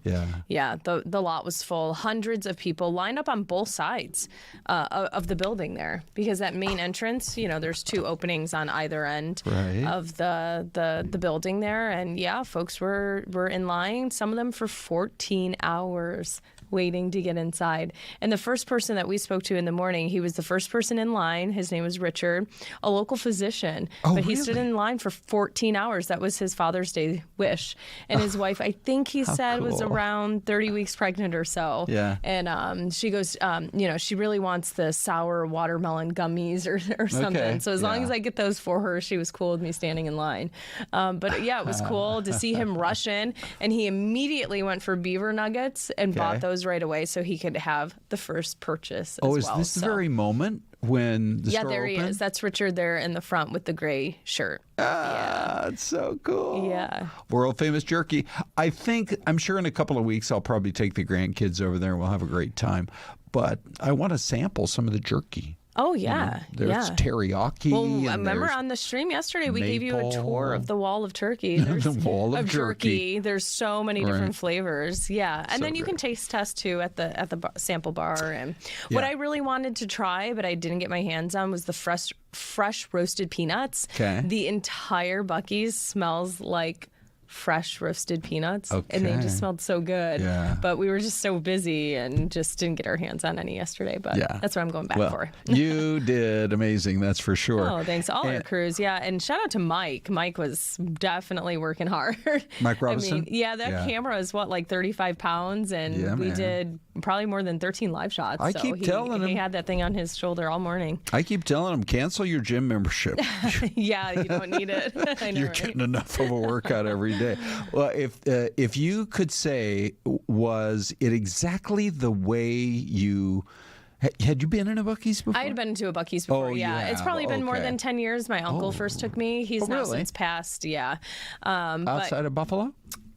Kentucky. He lived near Bowling Green, so we went to the one closest to there. And he took me, and his favorite thing to get was moon pies. And you can now get them anywhere, but to me, moon pies come from Buc-ee's because Uncle Irv loved his moon pies. Gosh, let's hear it for Uncle Irv. Yeah, bless him. Those, I think they actually produce them at a factory in Chattanooga, Tennessee. Oh, do they? Yeah. Oh, remember perfect. that from driving around. Yeah, he then moved to Tennessee, so maybe that was why. Yeah, there you go. Hey, let's get to some news stories this morning. We wanted to update you on this situation out there in Mesa. Boy, talk about the destruction done by a fire here. Not much left. This is video from Sky Fox flying out there at about 9 this morning. So this was an active firefight in the 8 a.m. hour just a few hours ago out there at about 80th Street and University in the Far East Valley. And the report said that there was somebody, I guess, who had maybe barricaded themselves inside. And we are told that whoever the barricaded individual was eventually made it out. And 3 people had to be evaluated, but apparently there were no major injuries, certainly no fatalities. Those can be really, really tense situations. But, then you set it on fire and you're just putting everybody in danger in the whole neighborhood, not to mention the firefighters. Yeah, actually, Rick and I were listening to this come through over the radio, and Rick goes, this sounds really serious, and had called in and notified the desk and said, we should probably get Chopper up for this one. But, a huge response there by crews. Yeah. Okay. So anyway, good job there, firefighters out in the East Valley. Looks like they have one of those above ground pools out in the backyard. I don't know if they had to access any of the water there, but you are exactly right. Now, on to this story, Des, of the arrest for practicing medicine without a license. Let me see if I can bring up this video here. So this lady is facing charges for doing illegal cosmetic surgeries. Brandy Dees performed Botox, fillers, Brazilian butt lifts, all of this without a license. And police say this has been going on since 2024. Now, they don't have the details in here if, it was in her garage or if she rented a space somewhere, where it was. But they do say that when the price seems almost too good to be true, it is. Yeah, and you would have to wonder, like, did people kind of had to have understood this, right? Or did she advertise that she had a medical license to do this? But either way, she's facing felony charges for this, including medical practice without a license. But yeah, never good to go to an injector who, you're not certain is licensed to do these procedures. Yeah. I know. Okay. Well, we'll follow that one. And then the other one I hope that we're going to follow up on is this poor lady, older gal, she's in her 80s, out in Santan Valley. Mm-hmm. She fell asleep in the sun, and by the time she woke up, she was so sunburned and so red, she actually suffered serious burns. Lucky for her, people noticed that she had been there. And that she was there for a while and then noticed that she wasn't moving. Right. Because if they hadn't acted upon that, who knows what could have happened to her. But yeah, unfortunately, falling asleep on that metal lounge chair and noticed after a while that she wasn't moving. Do we have sound with her? As a matter of fact, we do. I'm glad they went to go check on her because she would have died otherwise at the pool. Her core body temperature was over 104. Wow. So that was Betty Lou Summers' daughter speaking on what had happened to her. But yeah, your body core temperature of 104, that is extremely high. Betty Lou, we now know, has been through 2 surgeries and does need skin grafts as well. This is going to be a long road to recovery for her. Oh, there she is right there in the hospital, too. Well, we send our prayers out to that family for sure. But this is going to be a long road to recovery. And I'm almost surprised it doesn't happen more often. People go out there for a little bit of sun, and the next thing you know, it's so easy to fall asleep. Right. I mean, it does feel good, and then, close your eyes for a second, and then, mix in the heat there. Yeah. And there is a GoFundMe now for her and her medical expenses as they are, beginning to pile up. That link to that is on our website, fox10phoenix.com. Mystery Cam time right now. Well, take a look at this, would you? Where do you suppose it is? Give us your guess. We'll be right back.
All right, it's Mystery Cam time. Des, are we seeing some guesses?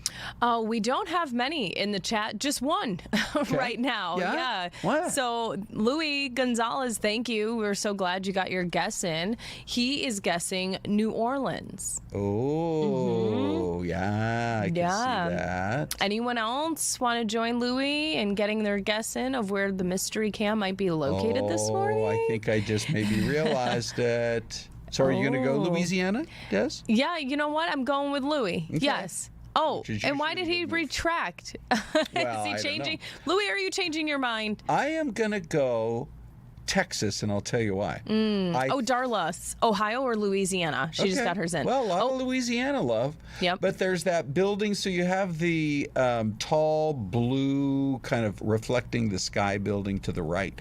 Just beyond it is like Texas version of the Space Needle. I'm thinking, which was they had a World's Fair up there, just like in Texas, just like they did in Seattle with the actual Space Needle. And it was in San Antonio.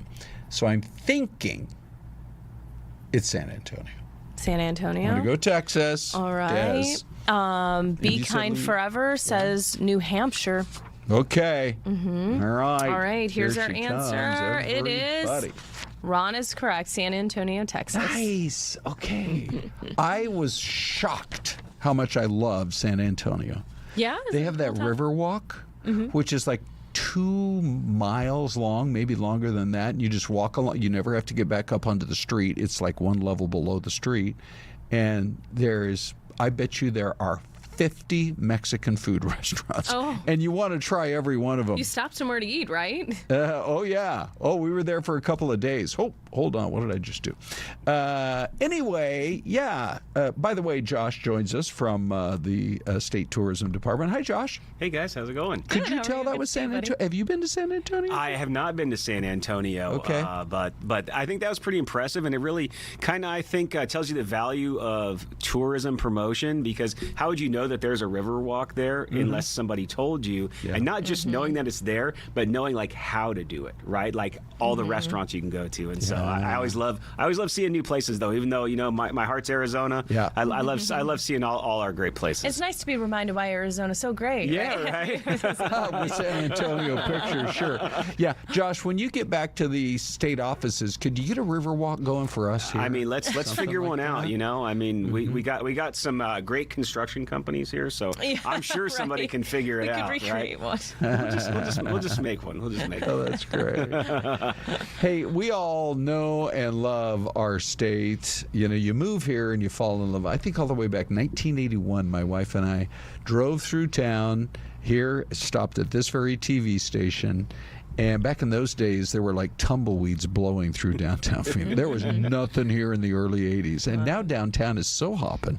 Yeah. But there's so many places to explore. And you guys are doing, I think, a really good job of trying to still get the word out about why people should come and explore our state. Yeah, absolutely, and that's one of the joys that we get to do. Unfortunately, we have an amazing state, and we have a state that's growing. And even if you've been to Arizona before, or even if you live here, that certainly doesn't mean that you know everything about our state yet, or that maybe you've had one experience. But one of the greatest things about Arizona is that we're very well known for being a desert state, but we have a lot more than just our spectacular deserts. And so we get to share those things as well, which is kind of what we're doing with this booth right here. What is this booth? Now, this is set up in the nation's capital. What are you doing to get the word out? Absolutely. So this is our booth at the Great American State Fair, which starts on Thursday. Part of America 250. Wow. Part of the America 250 celebration. Yeah. And this, we took the idea of light and how light defines Arizona. Like, think of sunsets or summertime or spring. And we thought, what are iconic light visions in Arizona? So one is Antelope Canyon, or our slot canyons. So we built a room that not only features pictures of those of Antelope Canyon, but has a light beam in the middle of it that we actually added to it. So people, of course, they might know Antelope Canyon, but Antelope Canyon isn't even the only slot canyon in Arizona. It's one of our most famous ones, but we have a ton of other ones too. So we put an inspirational quote in there, but that's not the only room. You got to go to the next one after that, which is our Ponderosa Pine Forest. forest room right here to remind people we have high country here. We have trees. And in that room, the light on the floor, it makes it look like the light is shining through pine trees. And so it gives you that pattern on the floor of light shining through trees as well. And then the last room right there, this one, that is our stargazing over the desert room. And so that one, it is a homage to our dark skies and our desert, and how light is not just the sunshine shining during the day, but it's also our clear skies allow all of these stars to shine at night here as well. And so that one, of course, we threw a black light in that room, and I can tell you, it's pretty awesome. And I love the play with the national anthem there. Yeah, cool. Don's early light. Yeah, and we wanted to connect it and be about Arizona,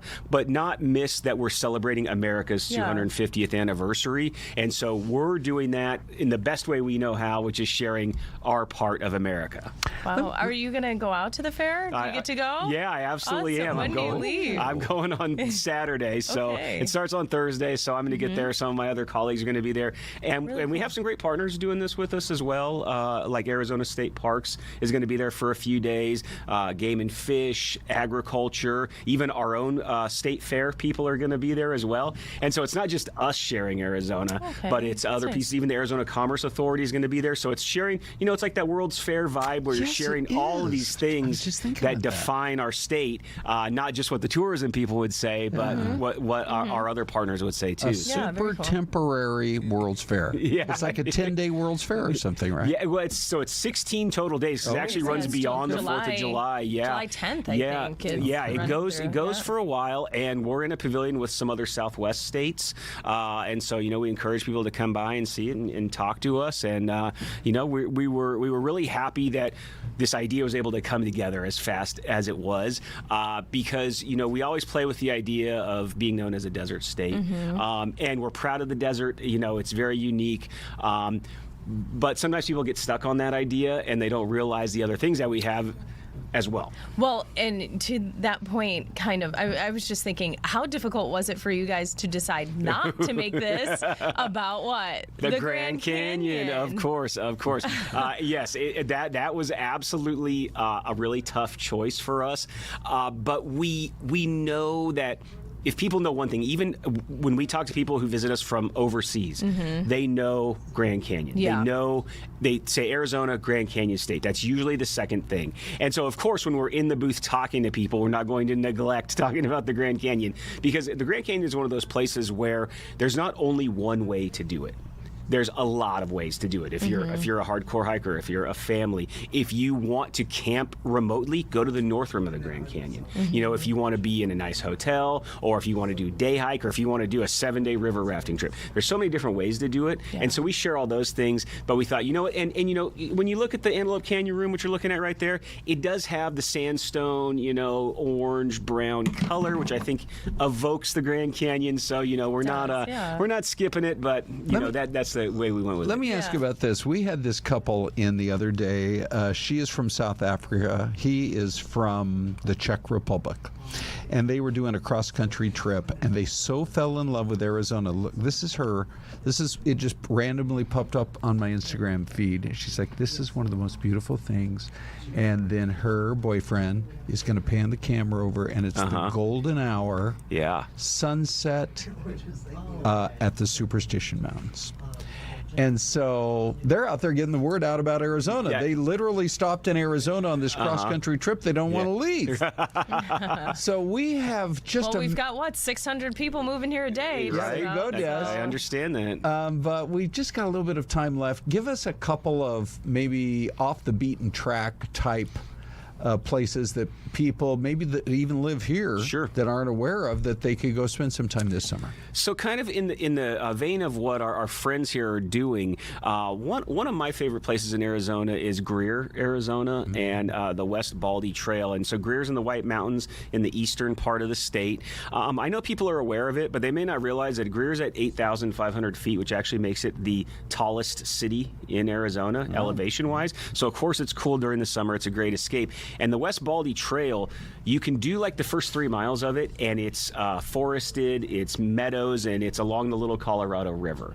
And so that makes a pretty easy day trip that you can do. Now, if you're hardcore, you can keep going and do the full 14 miles out and back, but it includes some rock climbing if you do that. But that's one, because you got to go a ways to the eastern side of the state that people are not necessarily as aware of. Another great state park, actually, that was a perfect transition, is Tonto Natural Bridge State Park, which is in Payson. Yeah. And that one, of course, is the home to the 183-foot tall Travertine Bridge, which is generally acknowledged to be the largest one in the world. And I always share that one because it can be really easy, where you can just park in the parking lot and you walk like 5 minutes and you have a great overlook of it. Or if you get your pictures and do your thing. Or if you want to go a little more, you can take about 30 minutes to hike down to a little bit lower of an overlook. Or if you got like 2 hours, you can actually go to the bottom and walk through the bridge. You literally go under the waterfall. And it has a perpetual, very light waterfall that is always flowing because the water is filtering through the bridge. Des, you should think about taking the kids there. Do that pretty soon. To my bucket Make sure you get the picture. Just get yourself on the side where the light is not and take that take that picture. You'll be happy you did. Yeah. Oh wow. Okay, cool. Josh, we got to run. Okay. I was going to say we can do 2 more hours if you want. Write that down. We have Ty and Anita coming up next. We will go to the president. He just started speaking at this event. Let me see. This is going to be 21 or 22. Okay, I don't have a button for 21, but Ronnie, I'll let you take it. And this will transition us to Ty and Anita in about 3 minutes. Stick with us. American Labor worked with us, too. I just met the head of your unions, and they've been terrific. They work with us, and they're fair. They treated us good. Maybe we can negotiate a little bit tougher. Where the hell are the union guys? Those guys are great. They're great. There they are. I want to just say hello. We gotta make sure you vote for our congressman here. I'm not doing this for my help. Music. We even have music. Within a single year of taking office, I slashed trade deficit with China by the largest amount in the history of trade. And we, by the way, have the biggest trade deficit cut in the history of our country. 67%. Think of this. We had a trade deficit. We cut our trade deficit. If you're a president and you cut it by 1%, they say, oh, you're doing a great job. 2%, you're a genius. I cut it by 67%. That's why you have all of these factories being built. They'll soon be opening. They're already opening, but when those factories are opening, I don't know what you're going to do. You're going to negotiate very good salaries, that I can tell you, because they need you. In many ways, they need you more than you need them. American exports to the rest of the world are up by $150 billion. You hear that, Bo? It's not bad. You're going to wrestle a long way to make that. Bo is going to have to win a lot of tournaments to have to make that money. Think of it, $150 billion up. We never had that. We always have losses. We take in much more than we send out. Now we're up $150 billion, and that's nothing, because when all these factories are opening up, Mr. Senator, what a great senator you have. Did you fight hard? David, did you fight hard? He was with me at, I think, every stop. I said, where the hell is David? He's right there, sir. And he's working hard, and he's a great guy, and he's working very hard for you. But a short time ago, we were a dead country. We were laughed at all over the world. We were a dead country. People were laughing. They were saying, what the hell happened to that country? The king of Saudi Arabia said it 2 years ago. I was over there. He said, you know, sir, 2 years ago you were a dead country, and now you're the hottest country anywhere in the world. It's true. And we're hotter now than we were then.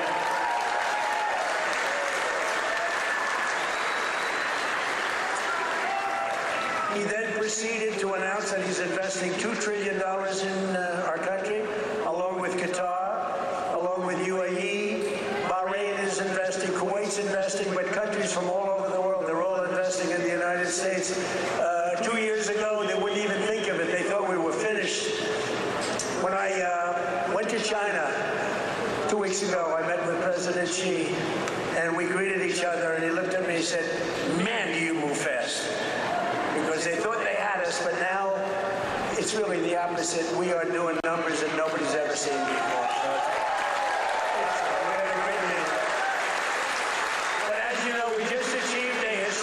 peace agreement with Iran to end the conflict in the Strait of Hormuz. And by the way, All right, welcome in. You are listening to the president speaking this afternoon in Pennsylvania. We've been listening to this for quite some time, and if you want to continue to watch the president speaking, we have a separate YouTube channel that is up where we will continue to stream the president's speech this afternoon. Okay, we will dip back in if we need to. In the meantime, we're going to continue with Fox 10 Talks at noon. And the top story really is the heat. Nothing new at the end of June and July, but here it is. So Krista's going to break down what's happening. Yeah, overall, I would say that the month of June, although it's been hot, which is normal, it hasn't been brutally hot. So this is going to be one of the first long stretches we've seen.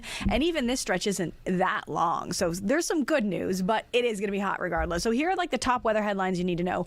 First off, of course, is those 110 plus degree temperatures. This is for the valley and the low elevation locations around the state, including the base of the Grand Canyon below 4,000 feet. For today through Friday, we are looking at some high heat around the state. Now, as it goes to storm chances, we're looking northern and eastern Arizona specifically today through Thursday. There'll be a chance for a few showers and thunderstorms, particularly Wednesday and Thursday look like the best days for that to happen. And then finally, we've got windy conditions and an increased fire risk over the next several days. So starting Wednesday, lasting through Sunday, we'll have to watch that fire risk combined with the higher winds. Most of the state will be watching out for this, especially by the weekend. So we'll dive in first to the heat, and this is the look at our extreme heat warnings. Yesterday they were watches. They've been upgraded now to the warnings, as we were expecting. So for the Grand Canyon, at least through this evening, and then for southeastern Arizona, it's Tuesday through Wednesday. So it started today at 10 a.m., and it'll last through at least tomorrow evening. For the valley and for southwestern Arizona, so we're talking La Paz, parts of Yuma County, it's tomorrow through Thursday that the warnings are in place. But really, any way you slice it, you should just expect that the work week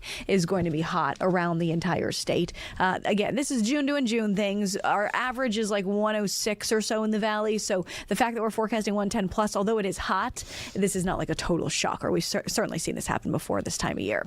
Our view on Fox Vision is dry right now, but you do see a couple little showers that are trying to bubble up over parts of Southern California.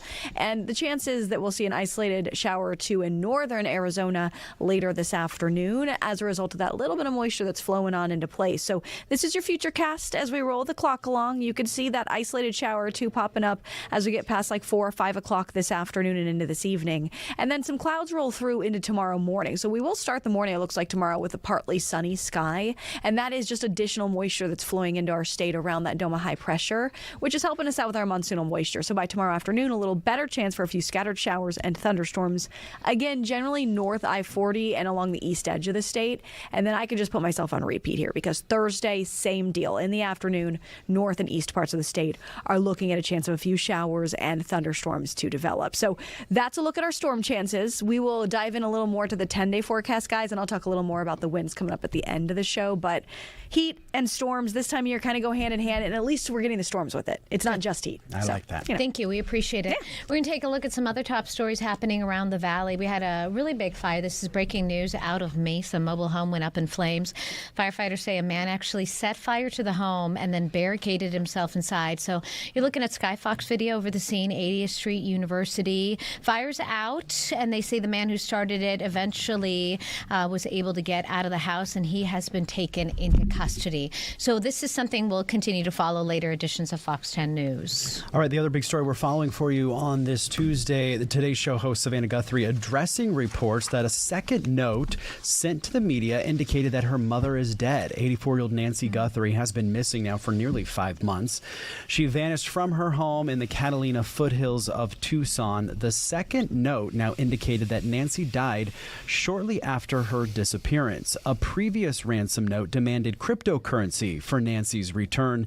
So Savannah referenced this earlier today on the Today Show, and we have a small piece of what she said earlier today. Take a listen.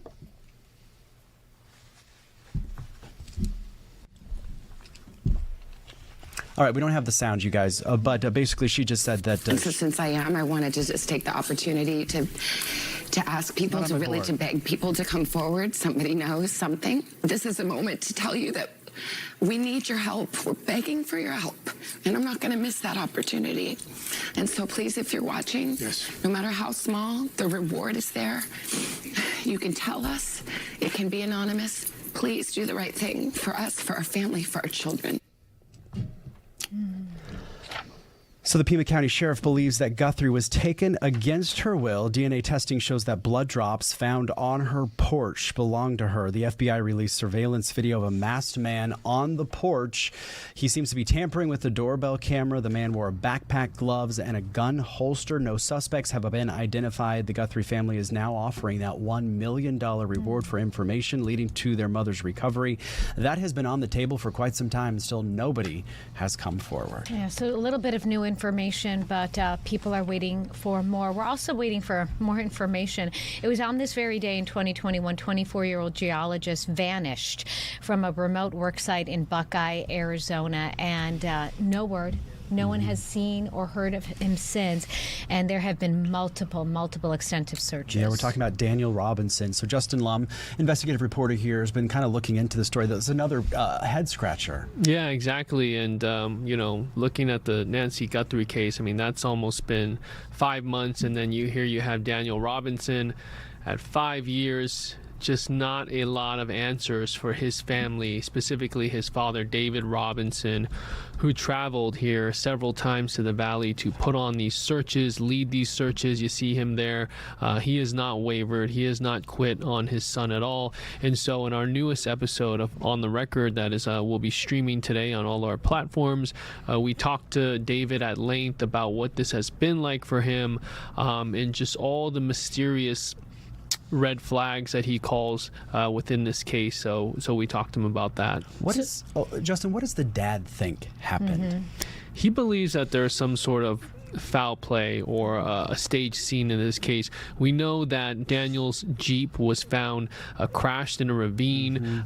There was stuff all over the place scattered. His wallet, I believe his phone, clothes. He was nowhere to be found. He had just left his work site. The last person to see him was his coworker, and said that he had kind of been just staring off, maybe daydreaming, just not really himself.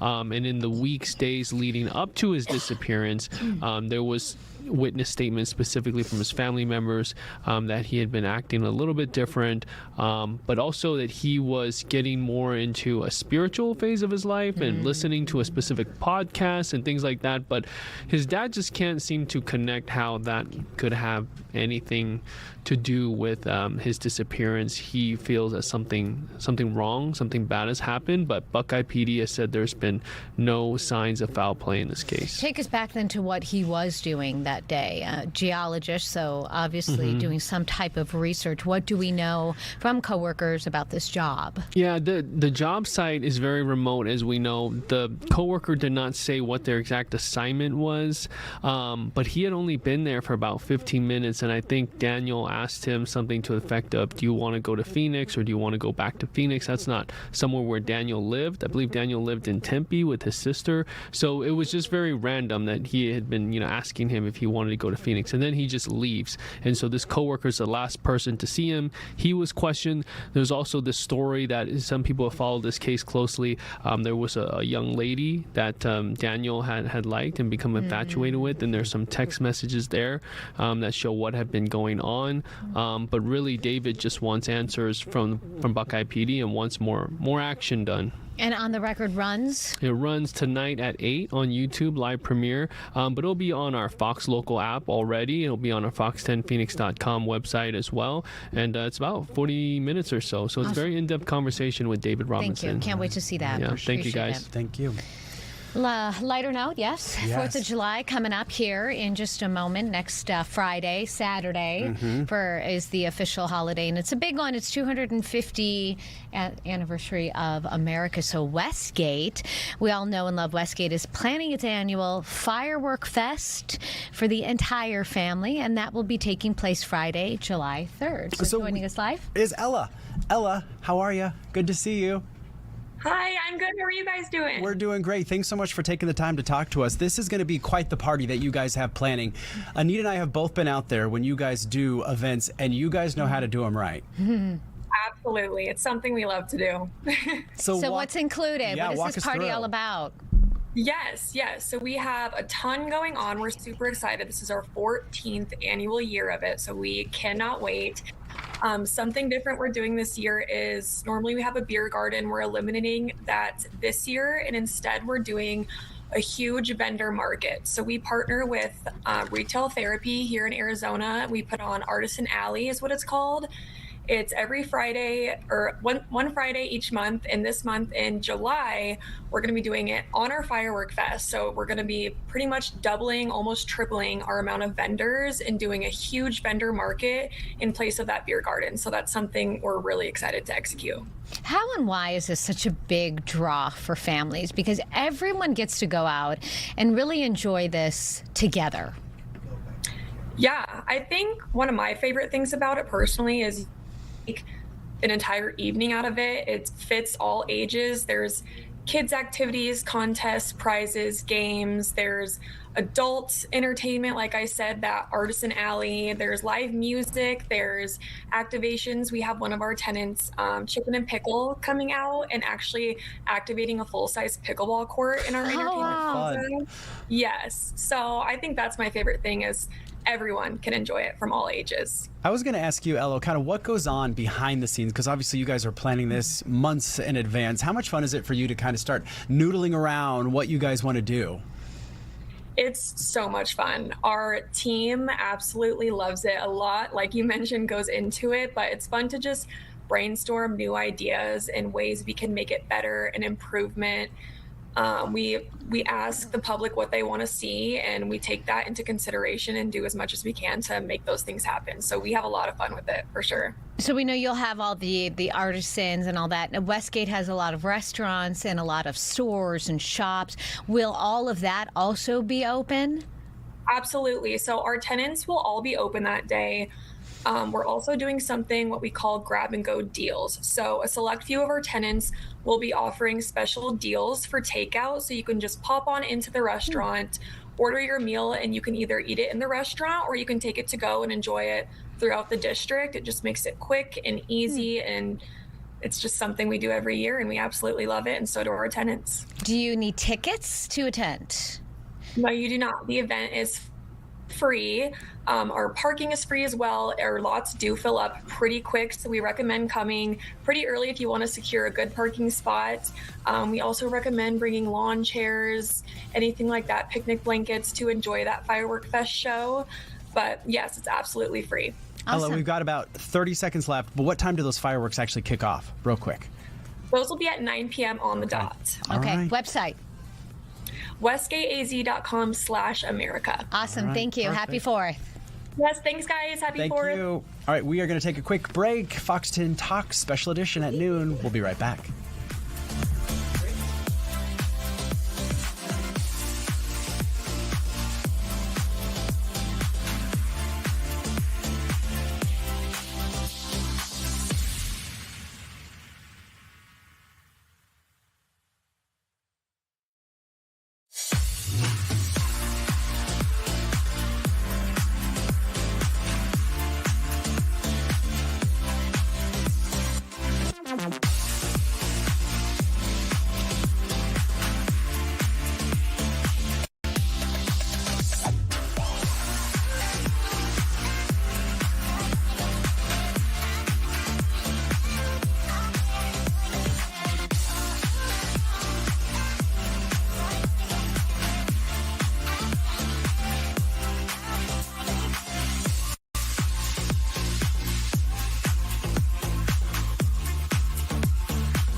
I got to turn the microphones on. Now we can talk. Welcome back. We're going to keep things rolling here at noon. We could just pantomime. Yeah, we talked about it. 4th of July. We were just talking about 4th of July. The 5th of July is actually one of the busiest, if not busiest, days for the animal shelters statewide, probably in every single state. Animals get spooked by the fireworks. They somehow get out, and they end up getting picked up. So what are you supposed to do? How do you keep your pet safe? We have Dana Close joining us from the animal welfare group called Heidi's Village. Good morning, Dana. How are you? Hello. Good morning. I think we're almost afternoon. I was going to say it is afternoon. You know Dana. what? Our brains only operate on morning time. So even if it's 5 p.m., I'll be at the grocery store and someone will be like, "Hi, Anita." I'll be like, "Good morning." Good morning. They're like, "It's 6 p.m., ma'am." We need help. Thank you. Thank you guys for showcasing this. It's so important to talk through this because now's the time to get ready because we don't want to be figuring out what we need to do on July 5th when your dog already got out. So that what is we so can do true. to prevent that. Okay, well, first of all, how busy will you be? Like, what time are you going to be open 24/7, 4th of July into the evening? So if people do find a stray, do they drop it off? Like, what's the protocol? Yeah, for us, no, not so much because we aren't an intake shelter. So you would that'd be Maricopa County Animal Care and Control will be where all the stray dogs will be going that day. And it is the busiest day by far. Ideally, what they'll recommend is that if you can keep the dog safe at home and contained, like either in your yard or something before taking them in, because it will be a very, very busy day. So ideally, if you can get them scanned for a microchip or try to locate their owners by posting them in some of the neighborhood lost and found sites, that's going to be your first best course of action because everybody's out looking for their pets if they do happen to get out that day. So tips would be to, make sure to do your due diligence just in case your pet were to get out, is to make sure you have a current collar and tag with your information on it, because people are more likely to stop and help those animals too if they think they're going to be able to have a better outcome of getting them home.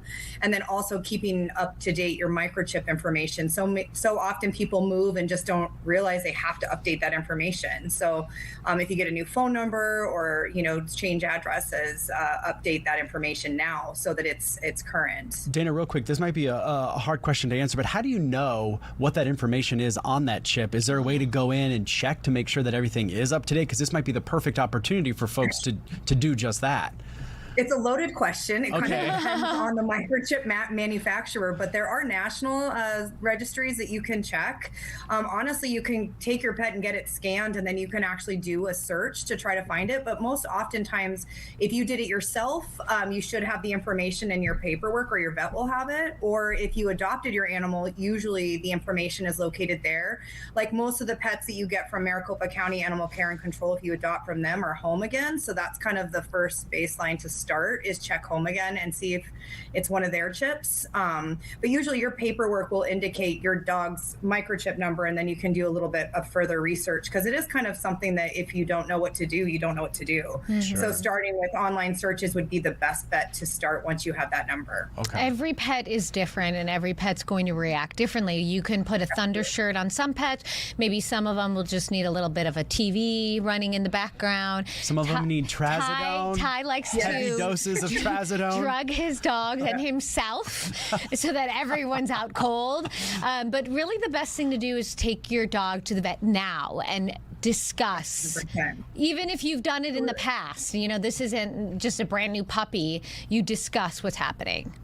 And even if not, some dogs that don't seem to have any negative responses to other things, all of a sudden could have that. Yeah. So being prepared and having those conversations, or if you know your dog is anxious, talking to your vet now. So again, because you need some prep time on that, and you need to make sure you have that on hand, because with it being on a weekend too, sometimes a lot of it leads up to that. There's days, going into the 4th where we're going to have some fireworks going off too. So having your pet set up for success is great too, just to make sure you're prepared, and checking your gates. And unfortunately, sometimes all it takes is them going out to go potty, get scared, and they run out your gate. So, keeping them indoors when the activities are happening too is going to be the safest bet for you to keep your animal safe. And don't take them with you. They really don't want to go watch the fireworks. They really don't. It's hot too, so leave them home. Okay. I think Ty's got the right idea, Dana. How do people find you if they want to adopt, maybe volunteer, or get a little bit more information? Absolutely. You can find everything about us on our website at heidisvillage.org.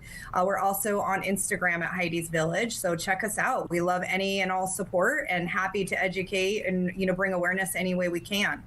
Thank you. Well, thank you for all that you do for our four-legged friends here in the Valley. We appreciate it. We appreciate you both, too. Thank you. You bet. Yeah, I mean, it's hard, right? It is. Shorty never reacted to fireworks. He never, ever cared about them. Didn't care about loud noises. Myrtle, hate the fireworks. Myrtle especially. What do they do? Well, I feel like Stuart is a little bit of like a faker because he sees that murder gets attention. So then he's like, oh, I'm scared too. And you're like, no, you're not. Look, Dad. You big loser. No. What does Mert do? She just wants to be held. Oh, that's the only time she wants to be held. Exactly. Because any other time she's like, hey, listen, buddy, I need my space. Mm-hmm. And then you have your puppy sitting too, yes, a third one. Puppy sitting, Max, a third one that is who's a little psycho. bit of an instigator. Yeah. So yeah, good luck to you. I'm not looking forward to the fourth. Okay. Good luck to you. Speaking of animals, we wanted to talk a little bit about snakes and summer travel season. Summer travel season is underway here in Arizona. A lot of folks come here to visit, but they don't know kind of what to look out for when it comes to snakes. So Fox's Ted Lindner has more. While fun and beautiful, the outdoors don't come without risks. And with summer vacation season heating up, folks looking for adventure will be treading across all sorts of terrain. But wildlife experts say many will need to watch their step. Citing how the summer heat is driving up rattlesnake activity across several states. This as the cold-blooded serpents seek to warm themselves, hunt, and mate.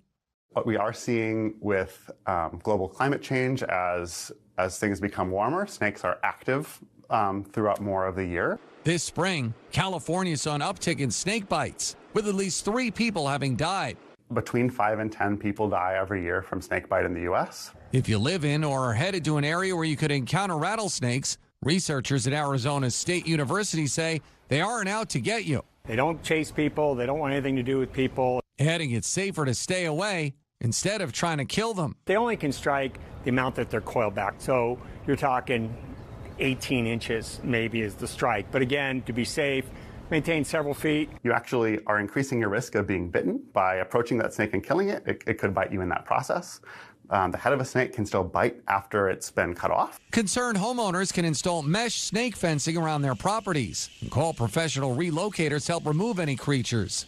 Meanwhile, certain yard installments can actually attract them. If you have a water feature or ground-covered plants that provide shelter, or you feed birds, and that seed might attract rodents. Ted Lindner, Fox News. Have you ever seen a rattler out in the wild? No. I didn't stick around long enough to determine if it was a rattler or not. You just took off. We were hiking Walnut Canyon, which is near Flagstaff, and there was definitely a snake that looked like. Are they up that high elevation? Yeah, because we saw one too, and I took a picture and I sent it to the Herpetological Society, and they're like, no, that's a gopher, you're fine. I don't know how they could tell with the photo, but I was scared. Yeah, we were out. Josh and I were like, all right, let's keep it rolling then. We saw one in town, but it was not alive. And then we saw, and that was in a parking lot, and then I saw one on not the Dreamy Draw Trail, one of the trails here in town. Yeah. So it's a tough one, man. You got to run. Stay away from them. They don't want to mess with you either. No. Today is 6/23, June 23rd. So Glendale, the city of Glendale, is doing something special to showcase their downtown and their businesses. We have a little video. They sent me out there earlier today, and they're calling it 623 Downtown Glendale Day. It's going to go all the way through the 29th. So they have a number of businesses that are participating. You can get an entire pizza. I think we're going to show it for $6.23. Oh, I love that. Yeah. And then there are a whole bunch of different dishes, a whole bunch of different businesses, incentives. If you can order a T-shirt, have that custom made. And then if you go to that specific stores, like the Pink Boutique with 8 receipts from different stores, you get a free tote. Look at and the toe was kind of cool. The wasn't toe was actually cool. It's like a cool it's like a canvas. Glendale, yeah, right? yeah. But this is the second year they've done it. They said that they got the idea from Phoenix, which does 602 Day, and that Glendale is just growing. Those enchiladas look real good right now. I thought that loaf of bread. I was kind of hoping that they would offer me a bite, but there wasn't a fork there, and I thought, well, that would be really bad if I just stuck my hand right. Yeah, That's the dish right there. Their little mole. Egg rolls for $6.23 with the drink as well. So there's just a lot going on. It's a cute little area. Sorrenta's Candy is out there, and they have tours and maybe samples. I don't know. Do they give samples? I don't know. I think maybe you ask nice. If you ask nice for like a piece. Just a little taste. Yeah. All right, if you want to do something fun tonight, maybe you can get on StubHub because there are two very different music genres in the Valley. We have A$AP Rocky here. ASAP. I know, it's ASAP. Just making sure. It took me a while to remember that. His tour is called Don't Be Dumb World Tour. I like that. I think that's a really good message. It is. It's at the Mortgage Matchup Center. And then on the other side of town, at the Arizona Financial Theater downtown, Bob Dylan is here. Oh, hey, Bob. Oh, Isn't that wild? Yeah. So there you go. want to know something? Go on. I don't think I can name a song from either one. I think if I heard songs from either one, I might recognize them. But I could. I'm like, I don't know, and I should know some Bob Dylan songs. I'm sure you know a lot of Bob Dylan songs, but what does someone that in the mean? chat's going to give me one. I can What do feel you mean by I'm that? gonna look on Spotify. We can't play them, but I'm going to look. I'm going to look at a Bob Dylan song. Okay. Bob Dylan. Crystal, do you want to talk about the weather in the meantime? weather? Yeah. Sure. Blowing in the wind. Yeah. Don't think twice. It's all right. Maggie's Farm. I don't know. Mr. Tambourine Man. I'm like someone who literally knows no song names, but if I hear stuff, I'm like, I always have Mr. Knocking on Heaven Door. Did you say that one? No. Yeah. Okay, that one. I know that one. Blowing in the Wind. Okay. She said that one. Okay. I have a feeling that once I Google A$AP Rocky songs, I won't be able to say the name titles. Yeah, well. Pop on my weather graphics. I promised a 10-day. Oh, sorry. Praise the Lord. Praise the Lord, and I smoked away my brain. There's the wind gusts for... And on that note, wind gusts around the valley right now are at like 15 to 25. Let's see if we can get through this before. What is our out time? 28? 28. You got a full minute, girl. Go, girl, go. Winds will be increasing the rest of the day. I'm just here to get the train back on track when it starts to really look perilous. Breezy conditions right now. What is She's happening smoking away now? her brain. No, I'm doing the wind. Oh. I'm doing the wind. But that's because you smoked away your brain. Anyways, Wednesday through this